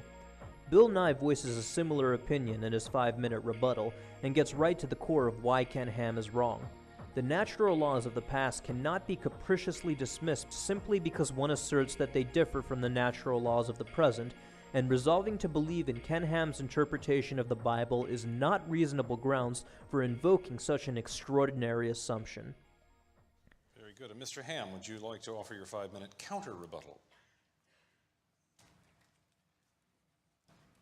First of all, Bill, just so I just don't want a misunderstanding here, and that is the 45,000-year-old wood, or supposedly 45,000, was inside the basalt. So it was encased in the basalt, and that's why I was making that particular point. Once again, it wasn't wood, it was an iron concretion. And I would also say that natural law hasn't changed. As I talked about, I said we have the laws of logic, the uniformity of nature, and that only makes sense within a biblical worldview anyway, of a creator God who set up those laws. Really, Ken? Then what makes you think that decay rates are subject to change when all of the evidence points to the contrary? And that's why we can do good experimental science, because we assume those laws are true, and they'll be true tomorrow. Which renders your distinction between observational and historical science moot, Ken. I do want to say this, that you said a few times, Ken Ham's view or Ken Ham's model. It's not just Ken Ham's model. We have a number of PhD scientists on our own staff. I had video quotes from some scientists. It's Dr. Damadian's model. It's Dr. Fabish's model. It's Dr. Faulkner's model. It's Dr. Snelling's model. It's Dr. Purdam's model. And none of their models are concordant with observation. At least not until they misuse analysis methods and misrepresent data. Then their models become viable. And so it goes on. In other words, and you go on our website, and there are lots of creation scientists who agree with exactly what we're saying concerning the Bible, concerning the Bible's account of creation. So it's not just my model in that sense. You are the boss of a number of creationists with PhDs, Ken. They are on your payroll to act as mascots in order to imbue your ministry with some credibility, and they get paid considerably more to write simple-minded, half-baked articles than they did when they published difficult, sophisticated scientific literature. These are the scientists who gave up. They're the ones who couldn't contribute anything of real substance to academia, and in their frustration, they betrayed their charge to bring knowledge to the world to instead join a business that is far easier, far more profitable, and far more indulgent toward their egos. The only thing that you have at your disposal is an arsenal of inept arguments and an army of failures. There's so much that I could say, but as I listen to you, I believe you're confusing terms in regard to species and kinds, because we're not saying God created all those species, we're saying God created kinds, and we're not saying species got on the ark, we're saying kinds. In fact, we've had researchers working on what is a kind. For instance, there's a number of papers published on our website where, for instance, they look at dogs and they say, well, this one breeds with this one, with this one, with this one, there's this one, this one, and you can look at all the papers around the world and you can connect them all together and say that obviously represents one kind. In fact, as they've been doing that research, they have predicted probably less than actually 1,000 kinds were on Noah's Ark, which means just over 2,000 animals, and the average size of a land animal is not that big. So, you know, there was plenty of room on the Ark. Less than 1,000 kinds on Noah's Ark, Ken? That means, well, I'll let Bill Nye explain. Let's say you have 2,000 kinds instead of 7. That makes the problem even more extraordinary. Multiplying 11 by by 3.5, we get to 35, 40 species every day that we don't see. They're not extant. In fact, you probably know we're losing species due to mostly human activity and the loss of habitat. Like I said, creationists, checkmate. I also believe that a lot of what you were saying was really illustrating my point. You were talking about tree rings and ice layers and just talking about kangaroos getting to Australia and all sorts of things like that. But see, we're talking about the past when we weren't there. We didn't see those tree rings actually forming. We didn't see those layers being laid down. I believe that a lot of what the prosecution was talking about was really illustrating my point. You were talking about my client's fingerprints on the knife and how my client's bloody footprints were found at the scene of the crime and all sorts of things like that. But see, we're talking about the past when we weren't there. We didn't see the victim get stabbed. Join us next time on Law & Order's Special Needs Unit. You know, in 1942, for instance, there were some planes that were landed on the ice in Greenland, and they found them, 46 years later, I think it was, 3 miles away from the original location with 250 feet of ice buried on top of them. So ice can build up catastrophically. If you assume 1 layer a year or something like that, it's like the dating methods. You're assuming things in regard to the past that aren't necessarily true. Ken, how thick can you get? No pun intended, by the way, because ice core dating methods have nothing to do with the thickness of the ice, and have everything to do with the layers of hoarfrost, dust, and differing electrical conductivity, which, by the way, all cross-confirm each other. In regard to lions and teeth, most bears have teeth very much like a lion or tiger, and yet most bears are primarily vegetarian. The panda, if you look at its teeth, you'd say maybe it should be a savage carnivore. It eats mainly bamboo. The little fruit bat in Australia has really sharp teeth, looks like a savage little creature, and it rips into fruit. So just because an animal has sharp teeth doesn't mean it's a meat eater, it means it has sharp teeth. Wrong again, Ken. Just compare the jaws of a panda and a lion. It doesn't take a genius to see which belongs to which animal. The panda's jaw contains large tough molars, which it uses to crush bamboo, while the lion has large gaping incisors and canines that it uses to rip and tear meat. As for the fruit bat, you can see that it primarily has molars. And so again, it really comes down to our interpretation of these things. I think too, in regard to the Missoula example that you gave, you know, creationists do believe there's been post-flood catastrophism. Noah's flood certainly was a catastrophic event, but then there's been post-flood catastrophism since that time as well. And again, in regard to historical science, why would you say Noah was unskilled? I mean, I didn't meet Noah, and neither did you. And, you know, really, it's an evolutionary view of origins, I believe, because you're thinking in terms people before us aren't as good as us. That has nothing to do with evolution and everything to do with progress and innovation, which are things that creationism is necessarily opposed to. We have the benefit of modern technology and scientific progress, owed to the collective efforts of individuals who are willing to put their personal prejudices on the shelf and focus only on the motivation to discover.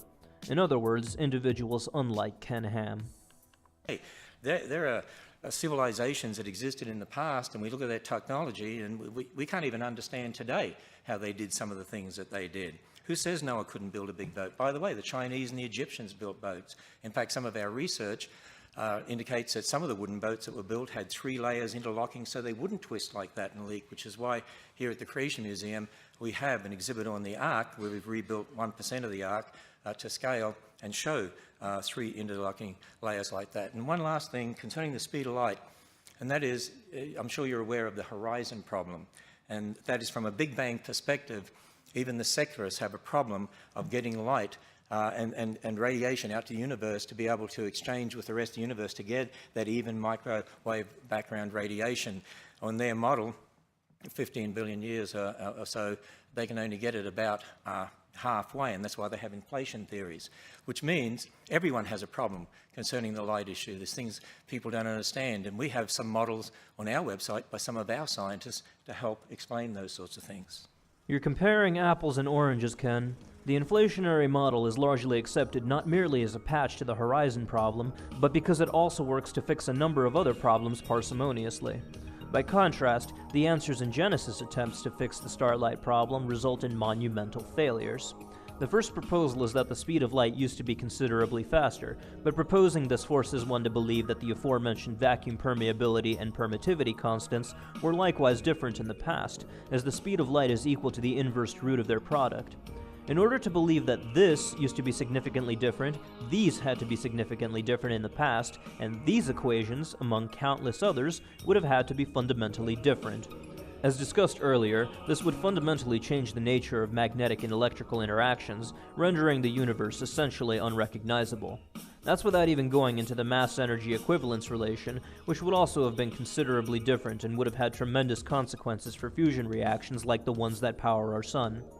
As it goes without saying, we don't observe those consequences. The second and third proposal try to use time dilation, a prediction of general relativity, to claim that light only appears to take a longer time to travel from distant objects than it actually does. The final proposal is the most pathetic one of all. God used supernatural means to make young starlight appear old. Look, Ken, the inflation model might not be perfect, but at least it doesn't propose the violation of pretty much every law of physics that we know of, and it certainly doesn't try to cop out of the problem with your supernatural excuse. Mr. Nye, your counter-rebuttal. Bill Nye then went up to thrash Ken Ham's overindulgent disregard for the fact that the assumptions behind dating methods are well justified, while Ham's insistence that the laws of nature used to be different were not. He also delivered that excellent death blow to Noah's Ark that I showed earlier before beseeching the audience to get involved in science and engineering. Thank you both. Now we're going to get to the things moving a little bit faster, and I think they may be quite interesting here. It's 40 to 45 minutes, maybe a little bit more actually, we'll have a little more, for questions and answers submitted by our audience here in the Creation Museum. Beforehand, we handed out these cards to everyone. I shuffled them here in the back, and in fact I dropped a lot of them, and then I scooped them up again. And if you saw me sorting through them here, it was to get a pile for Mr. Nye and a pile for Mr. Ham, so that we can alternate reasonably between them. Other than that, the only reason I will skip over one is if I can't read it, or if it's a question that I don't know how to read because it doesn't seem to make any sense, which sometimes happens just because of the way people write. What's going to happen is we're going to go back and forth between Mr. Nye and Mr. Ham. Each debater will have 2 minutes to answer the question addressed to him, and then the other will have 1 minute to also answer the question, even though it was addressed to the other man. And I did pull one card aside here because I noticed it was to both men, so we may be able to get to that at some point. Mr. Ham, you've been up first. If you'll hop up first this time, and Mr. Nye, you can stand by for your responses. 2 minutes. How does creationism account for the celestial bodies, planets, stars, moons, moving further and further apart, and what function does that serve in the grand design? Well, when it comes to looking at the universe, of course, we believe that in the beginning God created the heavens and the earth, and I believe our creationist astronomers would say, yeah, you can observe the universe expanding. Why God is doing that? In fact, in the Bible, it even says he stretches out the heavens. Yes, and the verse that you're referring to continues by saying that God spread the heavens like a tent. The rest is just preaching, and Bill Nye responded by expressing his dissatisfaction with Ham's paradigm and how Ham was too content with saying God did it, rather than trying to understand how it was done. That's time. Mr. Nye, the next question is for you. How did the atoms that created the Big Bang get there? Bill Nye's answer to this question was honest and heartfelt. His joy in the prospect that there was more to learn was apparent in his response. Let's see how Ham's response compares. Bill, I just want to let you know that there actually is a book out there that actually tells us where matter came from. And the very first sentence in that book says, in the beginning, God created the heavens and the earth. What frustrated me more than Ham's vacuous platitude was the laughter that it elicited from the audience, which left me despairing at the state of our species. It's possible that when I first heard this reply, I may have overreacted a little bit, but whatever. Let's continue. And really, that's the only thing that makes sense. It's the only thing that makes sense of why not just matter is here, where it came from, but why matter, when you look at it, we have information and language systems that build life, not just matter. And where did that come from? Because matter can never produce information. Matter can never produce a language system. Languages only come from intelligence. Information only comes from information.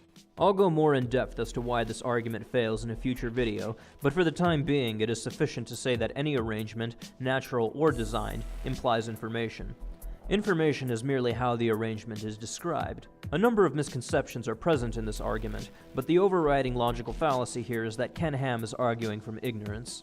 He doesn't know how complex systems whose processes can be described in terms of information arose, therefore their existence must be supernatural. The Bible tells us that the things we see, like in the book of Hebrews, are made from things that are unseen. An infinite creator God who created the universe, created matter, the energy, space, mass, time, universe, and created the information for life. It's the only thing that makes logical sense. All right, Mr. Ham, a new question here. The overwhelming majority of people in the scientific community have presented valid physical evidence, such as carbon dating and fossils, to support evolutionary theory. What evidence besides the literal word of the Bible supports creationism? Well, first of all, I often hear people talking about the majority.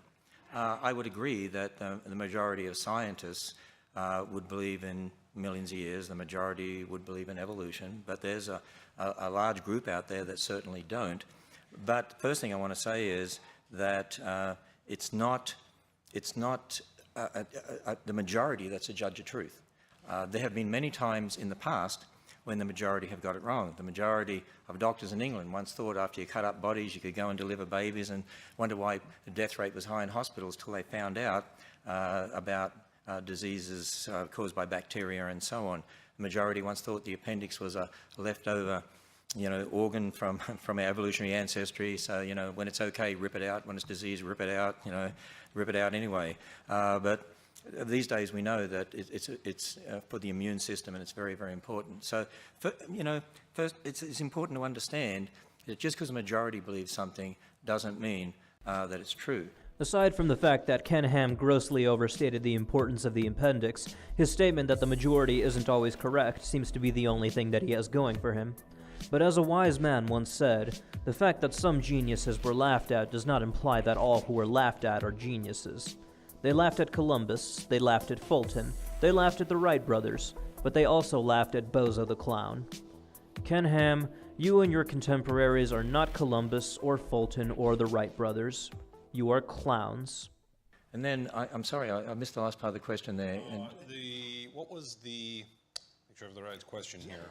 About carbon dating. So what evidence besides the literal word of the Bible supports creationism? One of the things I was doing was I was making predictions. I made some predictions. There's a whole list of predictions. And I was saying, if the Bible's right, and we're all descendants of Adam and Eve, there's one race. And I went through and talked about that. If the Bible's right and God made kinds, I went through and talked about that. These are not predictions, Ken. These are ad hoc rationalizations. An example of a valid prediction would be, if there was a global flood, there should be evidence of it in the geological record. There should be a layer of flood detritus that spans the entire globe, and this layer has to exhibit graded bedding. As it happens, of course, no such layer has ever been found, and that's how we know that the global flood never took place. And so, really that question comes down to the fact that we're again dealing with the fact there's aspects about the past that you can't scientifically prove because you weren't there, but observational science in the present. Bill and I all have the same observational science. We're here in the present. We can see radioactivity, but when it comes to then talking about the past, you're not going to be scientifically able to prove that, and that's what we need to admit. We're again dealing with the fact that there are aspects about the past that scientifically prove because you weren't there with observational science in the present. The prosecutor and I have the same observational science. We're here in the present, we can see the dead body, we can see the victim's blood on my client's knife, but when it comes to talking about the past, you're not going to be able to scientifically prove that my client murdered the victim, and that's what we need to admit. But we can be great scientists in the present, as the examples I gave you of Dr. Damadian or Dr. Stuart Burgess or Dr. Fabich, and we can be investigating the present. Understanding the past is a whole different matter. Mr. Nye, 1 minute response. Bill Nye then proceeded to explain to Ham why his idea regarding the persecution of scientists with new ideas was bogus. The scientific enterprise functions only because scientists are eager to find new explanations for existing phenomena, and the dismissal of models that correspond to reality would be counterproductive in the extreme. After he was finished, he was asked by the moderator how consciousness came from matter, and Bill Nye once again answered honestly that neither he nor anyone else knew. He then elaborated on the joy of discovery and the hopeful and optimistic view that science takes, being inherently progressive and toiling to push humanity to the stars. Ken Ham's reply was unsurprising, but was nonetheless incredibly disappointing. Bill, I do want to say that there is a book out there that does document where consciousness came from. And in that book, the one who created us said that he made man in his image, and he breathed into man, and he became a living being. And so the Bible does document that. That's where consciousness came from, that God gave it to us. And the other thing I want to say is, I'm sort of a little, I have a mystery. And that is, you talk about the joy of discovery, but you also say that when you die, it's over, and that's the end of you. And if when you die, it's over, and you don't even remember you were here, what's the point of the joy of discovery anyway? I mean, in an ultimate sense. I mean, you won't ever know you were ever here, and no one who knew you will know they were ever here ultimately, so what's the point anyway? I love the joy of discovery because this is God's creation, and I'm finding more out about that to take dominion for man's good and for God's glory. What a selfish and close-minded way of looking at the world, that the joy of discovery can be motivated only when there's a promise of eternal life involved. I think that it's appropriate at this point to illustrate the difference between these two men, as this becomes a very important theme of the debate from here on out. Both of these men have a comparable amount of education. Bill Nye was an engineering major, and Ken Ham was an applied science major. I've heard it said elsewhere, but I'd like to reiterate it here. Where Bill Nye used his education to work for Boeing, and then coupled his talent for entertainment with his strong foundational knowledge of science to inspire young people to innovate, Ken Ham used his rudimentary understanding of the same science to create a multi-million-dollar business by peddling a skewed and perverted version of it to the gullible and the uninformed. While it takes one kind of person to reach out to children and show them the majesty and accessibility of a universe beyond the reach of our bodies simply by using our minds, it takes quite another kind of person to teach children that accessing new knowledge is a danger to be avoided, and that all new knowledge must pass through a filter of conformity and brainwashing. Well, let's see how we go here. I'm going to ask you some questions, and we'll see how we go. Next time somebody says millions of years ago, what do you say to them? Were dinosaurs on the ark? On what day of creation were dinosaurs made? 6 days. Can you add millions of years into the Bible? What came into the world because of sin? Could you have had death and disease millions of years before Adam sinned? What happened to the dinosaurs? Is there any mystery? What do I call dinosaurs? Missionary lizards. Could there be a dinosaur described in detail in the Bible? What was its name? In which book is it found? Chapter. Verse. If there really was a global flood, what would you expect to find? Billions of dead things buried in rock layers, laid down by water all over the earth. Do you think the kangaroo was designed? Let's say our little saying together. Are you ready? It's designed to do what it does do, what it does do, it does do, well, doesn't it? Yes, it does. I think it does. Do you? I do. Hope you do. Two to you. Who got that? The two of you. Yeah. Next time somebody says millions of years, what do you ask? How old would most of your fossils be? 4,500 years. But what happens when somebody says millions of years? Oh, were you there? Well, I think we've thoroughly taught you. For me, this shines as clear a light as any as to the extent of the mental illness that Ken Ham and his ilk share. Words fail to describe the character of this man, who has the nerve to lecture Bill Nye on the joy of discovery when all that Ham has ever done to children is stifle their capacity and desire to learn. Mr. Ham, a new question. This is a simple question, I suppose, but one that actually is fairly profound for all of us in our lives. What, if anything, would ever change your mind?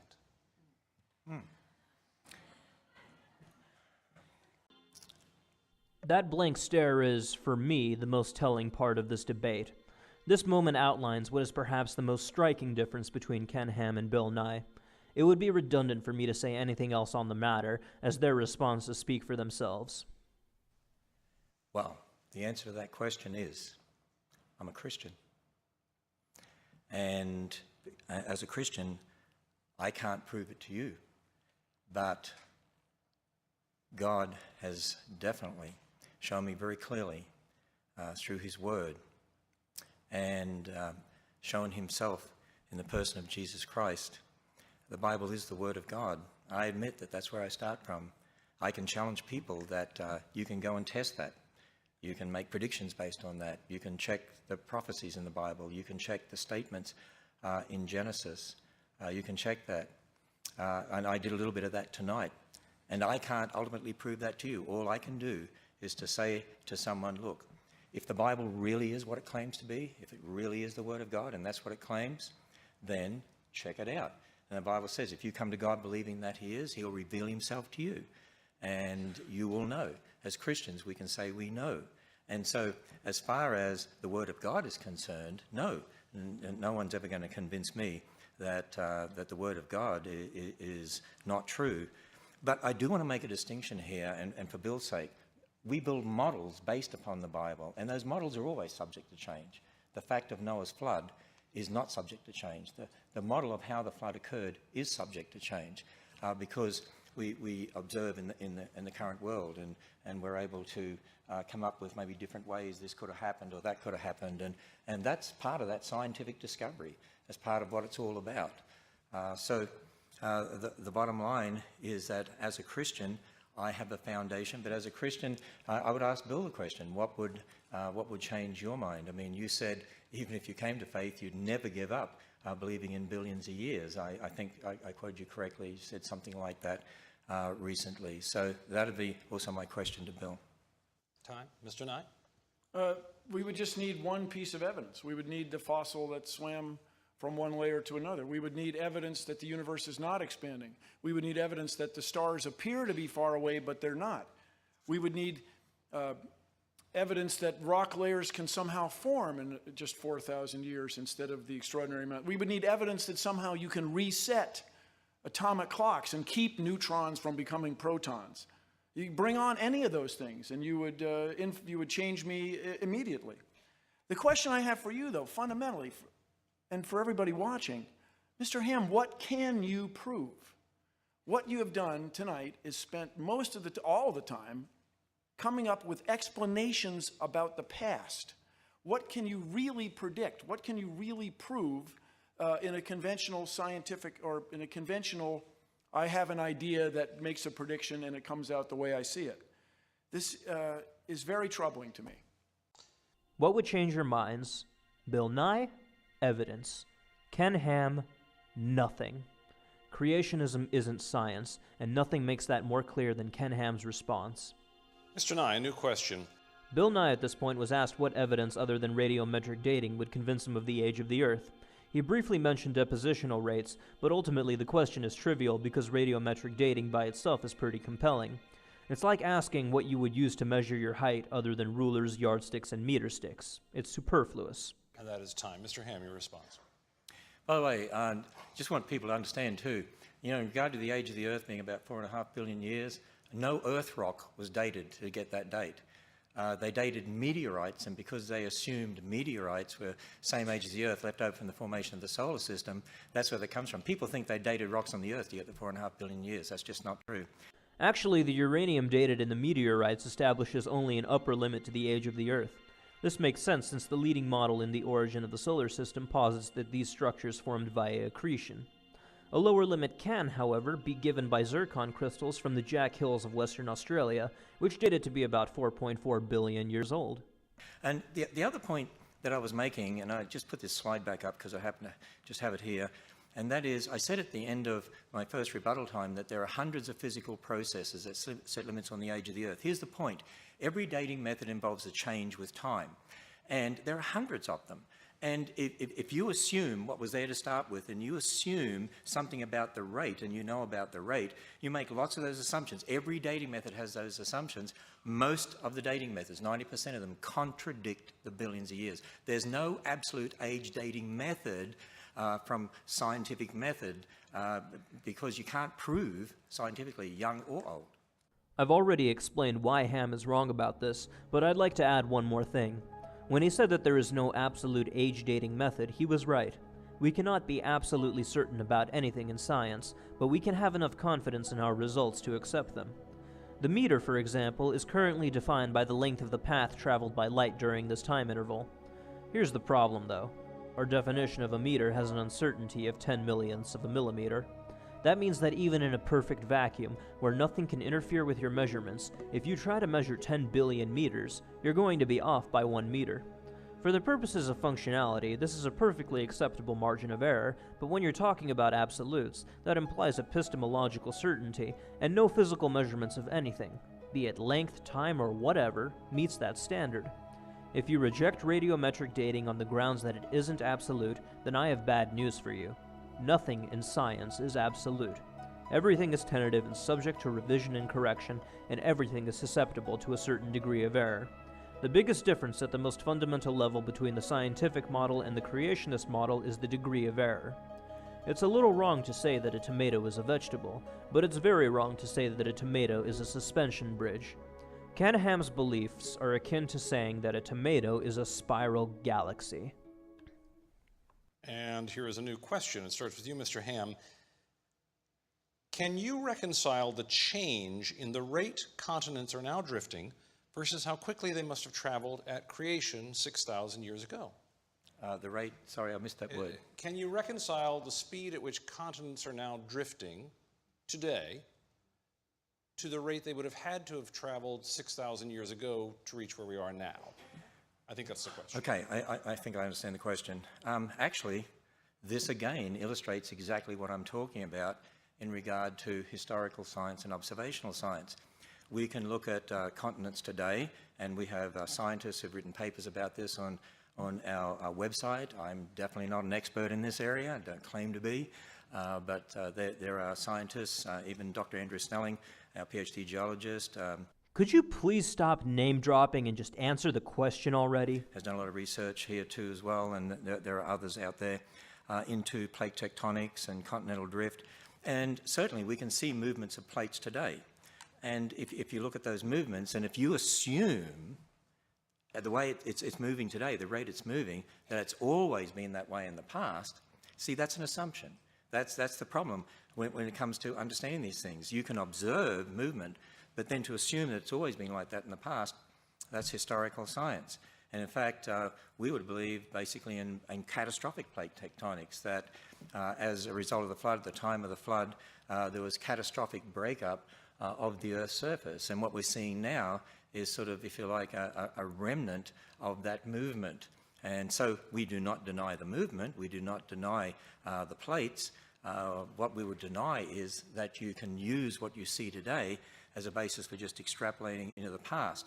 This catastrophic breakup model suffers from a number of problems, among them that it is a far less parsimonious model than the scientific one, and is unable to account for phenomena that the scientific one can exclusively, like why there's gold in California, salt mines in Utah, silver in Nevada, and coal in Pennsylvania. In addition, the elevation of the seafloors can be accounted for only by gradual plate tectonic activity. The same holds true for the existence of island chains and guyats.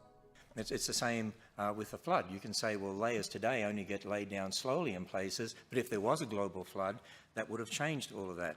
Again, it's this emphasis on historical science and observational science. And I would encourage people to go to our website at Answers in Genesis, because we do have a number of papers, in fact, very technical papers. Dr. John Baumgartner is one who's written some very extensive work dealing with this very issue. On the basis of the Bible, of course, we believe there's one continent to start with because the waters were gathered together into one place. So we do believe that the continent has split up, but particularly the flood had a lot to do with that. And time on that. Mr. Nye, a response. Bill Nye's rebuttal was brief but effective, as he pointed out how the magnetic record in oceanic sediment was consistent with gradual seafloor spreading, as opposed to Ken Ham's chaotic machinations of the Earth's crust having a seizure. This is a question for you, Mr. Nye, but I guess I can put it to both of you. One-word answer, please. Favorite color? I will go along with most people and say green, and it's an irony that green plants reflect green light. Did I not say one-word answer? Most of the light. I said one-word answer. Most of the light from the Mr. sun is Ham, green, favorite yet they color? reflect it. It's a mystery. Well, can I have 3 words, seeing as he had 300? You can have 3. Okay. Observational science, blue. All right. I understand that this was a light-hearted moment, but I'd like to point out an observation made by a close acquaintance of mine. Bill Nye lit up when he gave his answer. He was excited to talk about some science concerning green light, and communicating his enthusiasm to the audience clearly gave him joy. Ken Ham's reply, on the other hand, was cold, calculating, and served only to drive an illusory distinction between science concerning the past and science concerning the present. Their responses to this question alone don't necessarily have any bearing on their goals and characters, but they do seem to be a clear reflection of what these guys are interested in and how they differ. We're back to you, Mr. Nye. How do you balance the theory of evolution with the second law of thermodynamics? And I'd like to add a question here. What is the second law of thermodynamics? I won't go into detail about this question here, but I will refer you to an earlier video of mine, The Arrogance of Creationism 2, where I deal with it extensively. Let me just say 2 things, if I can, if a minute goes that fast or long. One is, you know what? Here's a point we need to understand. You can have all the energy that you want, but energy or matter will never produce life. God imposed information, language system, and that's how we have life. Matter by itself could never produce life, no matter what energy you have. Again, I will go into detail about why this argument fails in a future video, but for the time being, it will suffice for me to note that he is arguing from ignorance again. And, you know, even if you've got a dead stick, you can have all the energy in the world in that dead stick, it's going to decay. And it's not going to produce life. From a creationist perspective, we certainly agree. I mean, before man sinned, you know, there was digestion and so on, but because of the fall, now things are running down. God doesn't hold everything together as he did back then. So now we see, in regard to the second law of thermodynamics, we'd say it's sort of, in a sense, a bit out of control now compared to what it was originally, which is why we have a running down universe. According to Ken Ham, the second law of thermodynamics existed prior to the fall, as he mentioned digestion, but to a lesser extent than today? That doesn't even make any sense. Are you changing the laws of physics to suit your agenda again? And that's time. A new question for you, Mr. Ham. Hypothetically, if evidence existed that caused you to have to admit that the Earth was older than 10,000 years and creation did not occur over 6 days, would you still believe in God and the historical Jesus of Nazareth, and that Jesus was the Son of God? Well, I've been emphasizing all night. You cannot ever prove using the scientific method in the present, you can't prove the age of the Earth. So you can never prove it's old. So there is no hypothetical because you can't do that. Now, we can certainly use methods in the present and making assumptions. I mean, creationists use methods that change over time. As I said, there's hundreds of physical processes that you can use, but they set limits on the age of the universe, but you can't ultimately prove the age of the Earth, not using the scientific method. You can't even entertain the hypothetical possibility of being wrong, can you, Ken? No, and this is precisely why creationism is such an anti-scientific enterprise. Because you don't care if you're wrong or not. Your only goal is to defend the indefensible. You can't ultimately prove the age of the universe. Now, you can look at methods, and you can see that there are many methods that contradict billions of years, many methods that seem to support thousands of years. As Dr. Faulkner said in the little video clip I showed, there is nothing in observational astronomy that contradicts a young universe. Really? How about objects that are hundreds of millions, even billions of light years away? Now, I've said to you before, and I admit again, that the reason I believe in a young universe is because of the Bible's account of origins. I believe that God, who has always been there, the infinite creator God, revealed in his word what he did for us. And when we add up those dates, we get thousands of years. But there's nothing in observational science that contradicts that. But as far as the age of the earth, the age of the universe, even when it comes to the fossil record. That's why I really challenge Christians. If you're going to believe in millions of years for the fossil record, you've got a problem with the Bible. And that is that then you've got to have death and disease and suffering before sin. So there is no hypothetical in regard to that. You can't prove scientifically the age of the earth or the universe. Bottom line. I'll let Bill Nye wrap up here. Well, of course, this is where we disagree. You can prove the age of the earth with great robustness by observing the universe around us. And I get the feeling, Mr. Ham, that you want us to take your word for it. This is to say, your interpretation of a book written thousands of years ago, as translated into American English, is more compelling for you than everything that I can observe in the world around me. This is where you and I think, are not going to see eye to eye. You asserted that life cannot come from something that's not alive. Are you sure? Are you sure enough to say that we should not continue to look for signs of water and life on Mars, that that's a waste? You're sure enough to claim that? That is an extraordinary claim that we want to investigate. Once again, what is it you can predict? What do you provide us that can tell us something about the future, not just about your vision of the past? A new question, Mr. Nye. Is there room for God in science? Bill Nye's answer essentially highlights my view of this question. Science and religion are non-overlapping magistra that have nothing to do with one another. There is nothing in science that points to the existence of a God, and there is nothing in any religion that validates any scientific model. Science and religion ultimately seem to serve different functions, and neither thus far has had any effect on the validity of the other. I mean this in general terms, of course. Science hasn't disproved the existence of gods in general, but it has disproved a 6,000-year-old universe. Yeah, I actually want to take a minute to address the question. Let me just say this. My answer would be God is necessary for science. In fact, you talked about cell phones. Yeah, I have a cell phone. I love technology. We love technology here at Answers in Genesis. And I have email, and probably had millions of them while I've been speaking up here.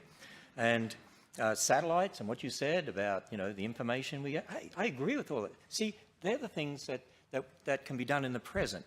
And that's just like I showed you, Dr. Stuart Burgess, who invented that gear set for the satellite. Creationists can be great scientists. But see, I say God is necessary because you have to assume the laws of logic. You have to assume the laws of nature. You have to assume the uniformity of nature. And Ham, I think you're a little confused. The laws of logic, the uniformity of nature, and the other things that you pay lip service to were documented and discussed long before Christianity ever emerged. It's a well-known historical fact that the early churches clung to the ideas of Aristotle, and while the Ken Hams of the Dark Ages and Renaissance did use his flawed naturalistic ideas to hold science back several centuries, their entire logical paradigm was borrowed, almost without exception, from the ancient Greeks. It's your religion that's been doing the borrowing, Ken. that was the question I had for you. Where does that come from if the universe is here by natural processes? Christianity and science, the Bible and science go hand in hand. We love science. But again, you've got to understand, inventing things, that's very different than talking about our origins. Two very different things. Mr. Ham, a new question. Do you believe the entire Bible is to be taken literally?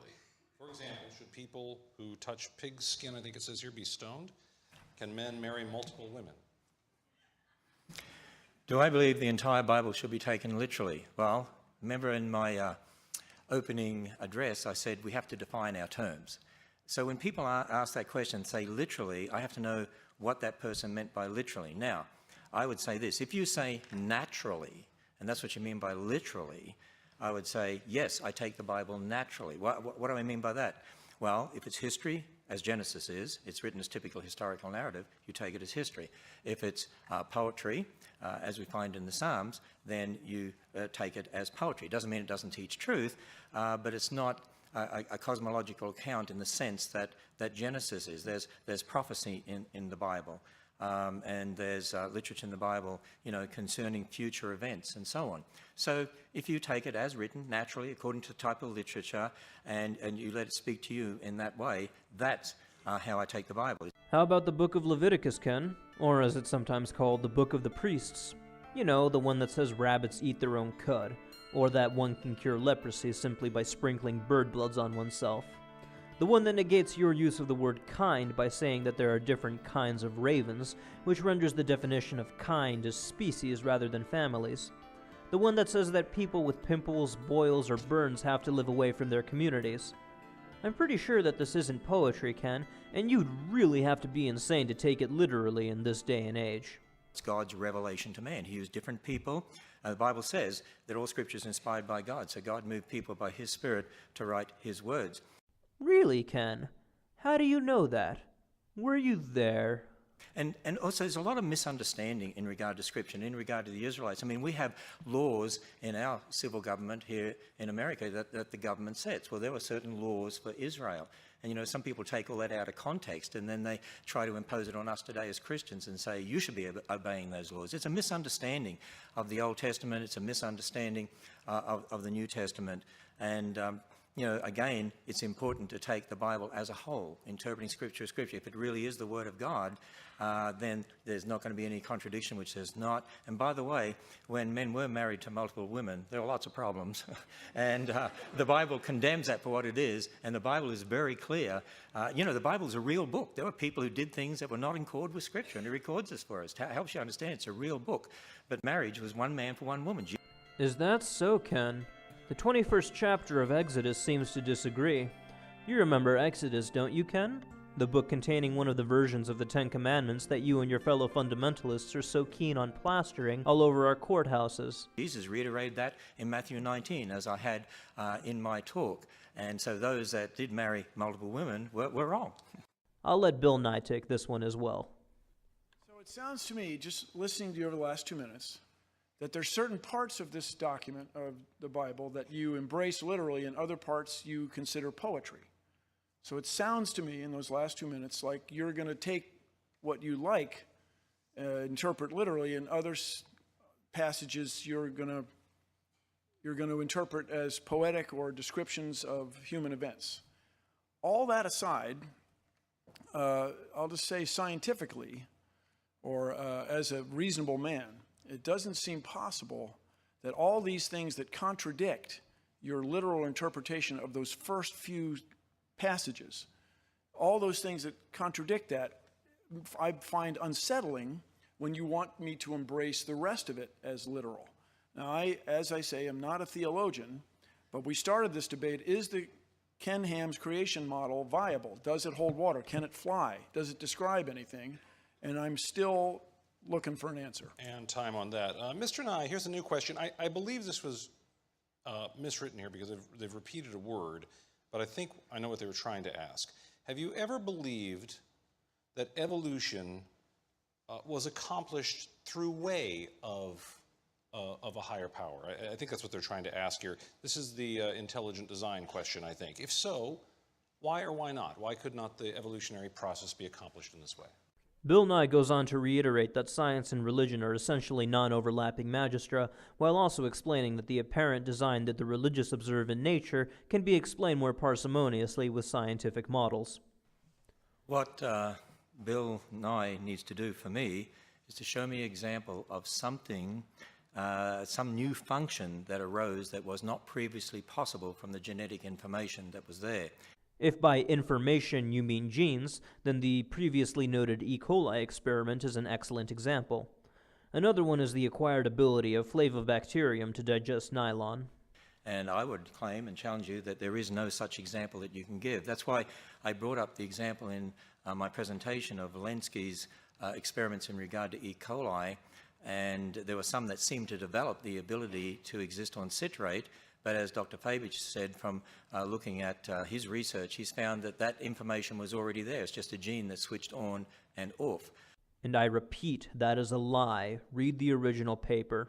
And so there is no example because, you know, information that's there in the genetic information of different animals, plants, and so on, there's no new function that can be added. Certainly great variation within a kind, and that's what we look at.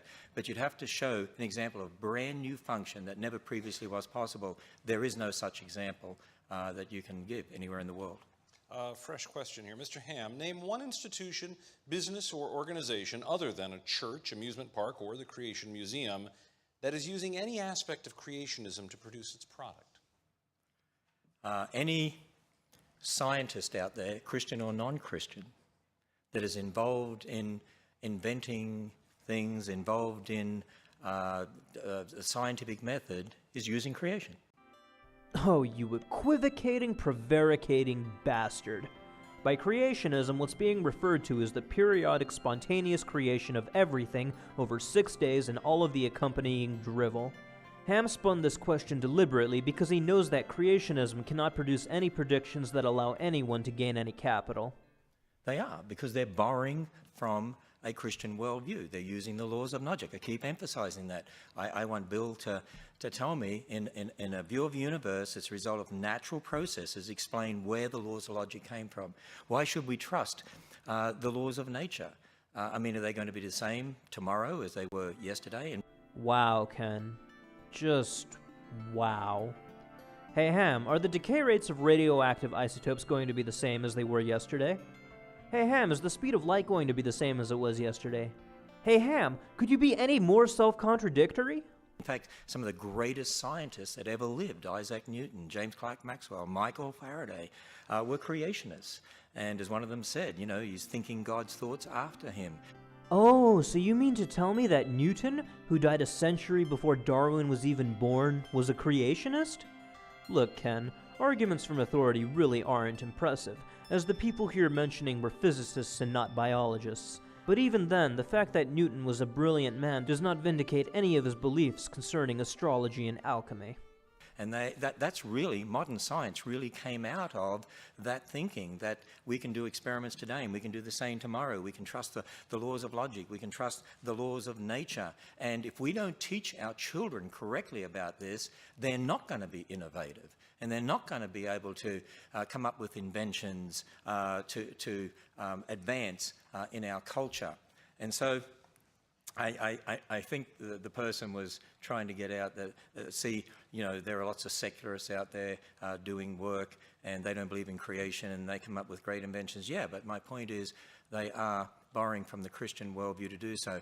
And as you saw from the video quotes I gave, people like Andrew Fabich and also Dr. Faulkner have published in the secular journals.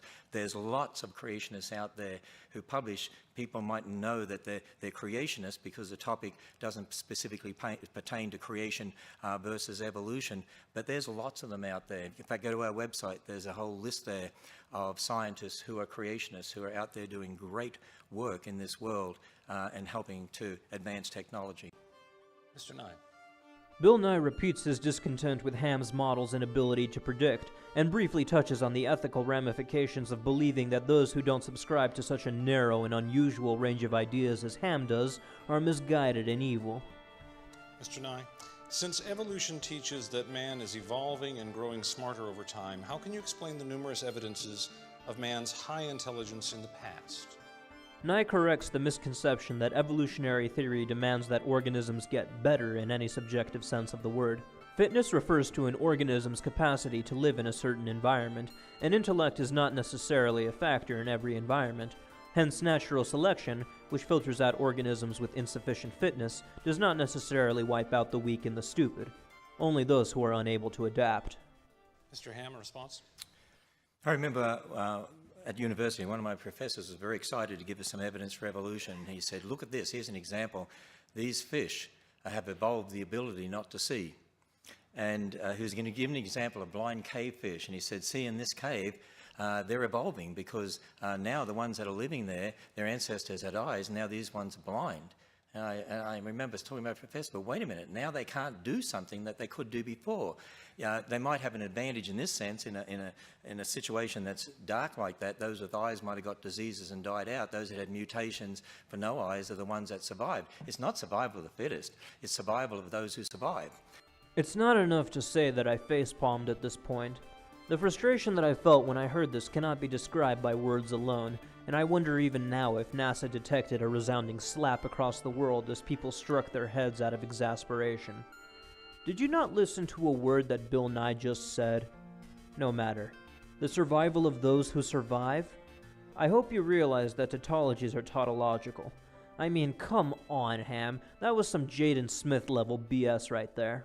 and it's survival of those that have the information in those circumstances to survive. But it's not, you're not getting new information, you're not getting new function. There's no example of that at all. So we need to correctly understand these things.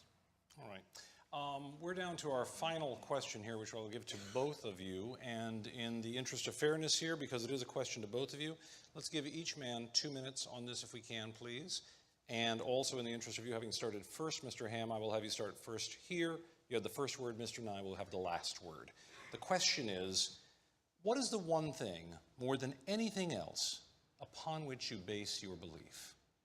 Well, it's the one thing upon anything else which I base my belief. Well, again, to summarize the things that I've been saying, there is a book called the Bible. It's a very unique book. It's very different to any other book out there. In fact, I don't know of any other religion that has a book that starts off by telling you that there's an infinite God and talks about the origin of the universe and the origin of matter and the origin of light and the origin of darkness and the origin of day and night and the origin of the earth and the origin of dry land and the origin of plants and the origin of the sun, moon and stars, the origin of sea creatures, the origin of flying creatures, the origin of land creatures, the origin of man, the origin of woman, the origin of death, the origin of sin, the origin of marriage, the origin of different languages, the origin of clothing, the origin of nations. I mean, it's a very, very specific book, and it gives us an account of a global flood in the history and the Tower of Babel. And if that history is true, then what about the rest of the book? Well, that history also says man is a sinner, and it says that man is separated from God, and it gives us a message that we call the gospel, the message of salvation, that God's Son stepped in history to die on the cross, be raised from the dead, and offers a free gift of salvation. Because the history is true, that's why the message based on history is true. I actually went through some predictions and listed others, and there's a lot more that you can look at, and you can go and test it for yourself. If this book really is true, it is so specific, it should explain the world. It should make sense of what we see. The flood, yeah, we have fossils all over the world. The Tower of Babel, yeah, different people groups, different languages. They have flood legends, very similar to the Bible. Creation legends, similar to the Bible. There's so much you can look at, and prophecy, and so on. And most of all, as I said to you, the Bible says, if you come to God believing that he is, he'll reveal himself to you. You will know. If you search after truth, you really want God to show you as you would search after silver and gold. He will show you. He will reveal himself to you. Mr. Nye.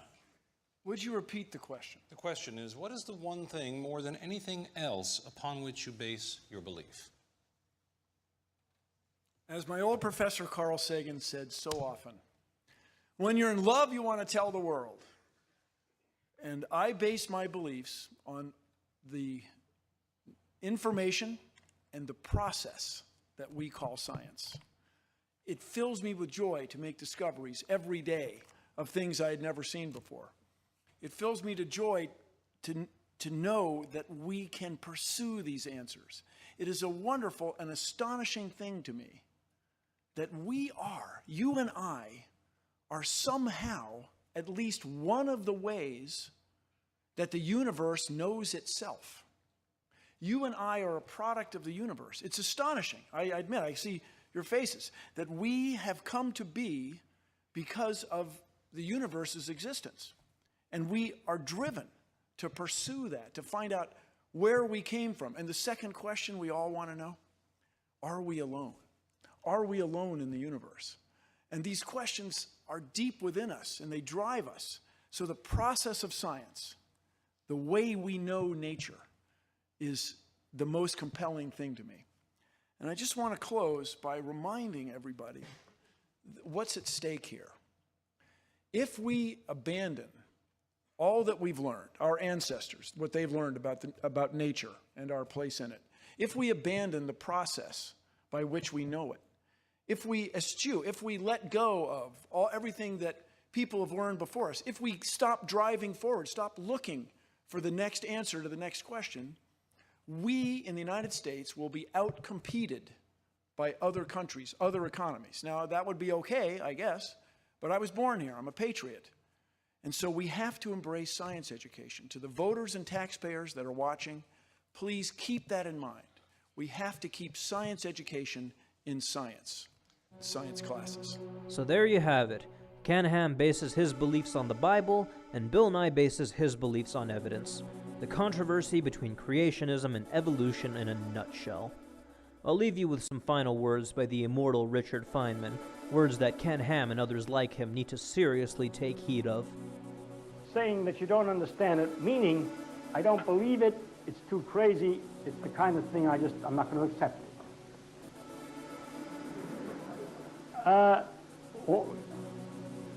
The other part, well, this kind, I hope you'll come along with me. You'll have to accept it. Because it's the way nature works. If you want to know the way nature works, we looked at it carefully. Look at it, that's the way it looks. You don't like it? Go somewhere else. To another universe where the rules are simpler. Philosophically more pleasing, more psychologically easy. I can't help it, okay? If I'm going to tell you honestly what the world looks like to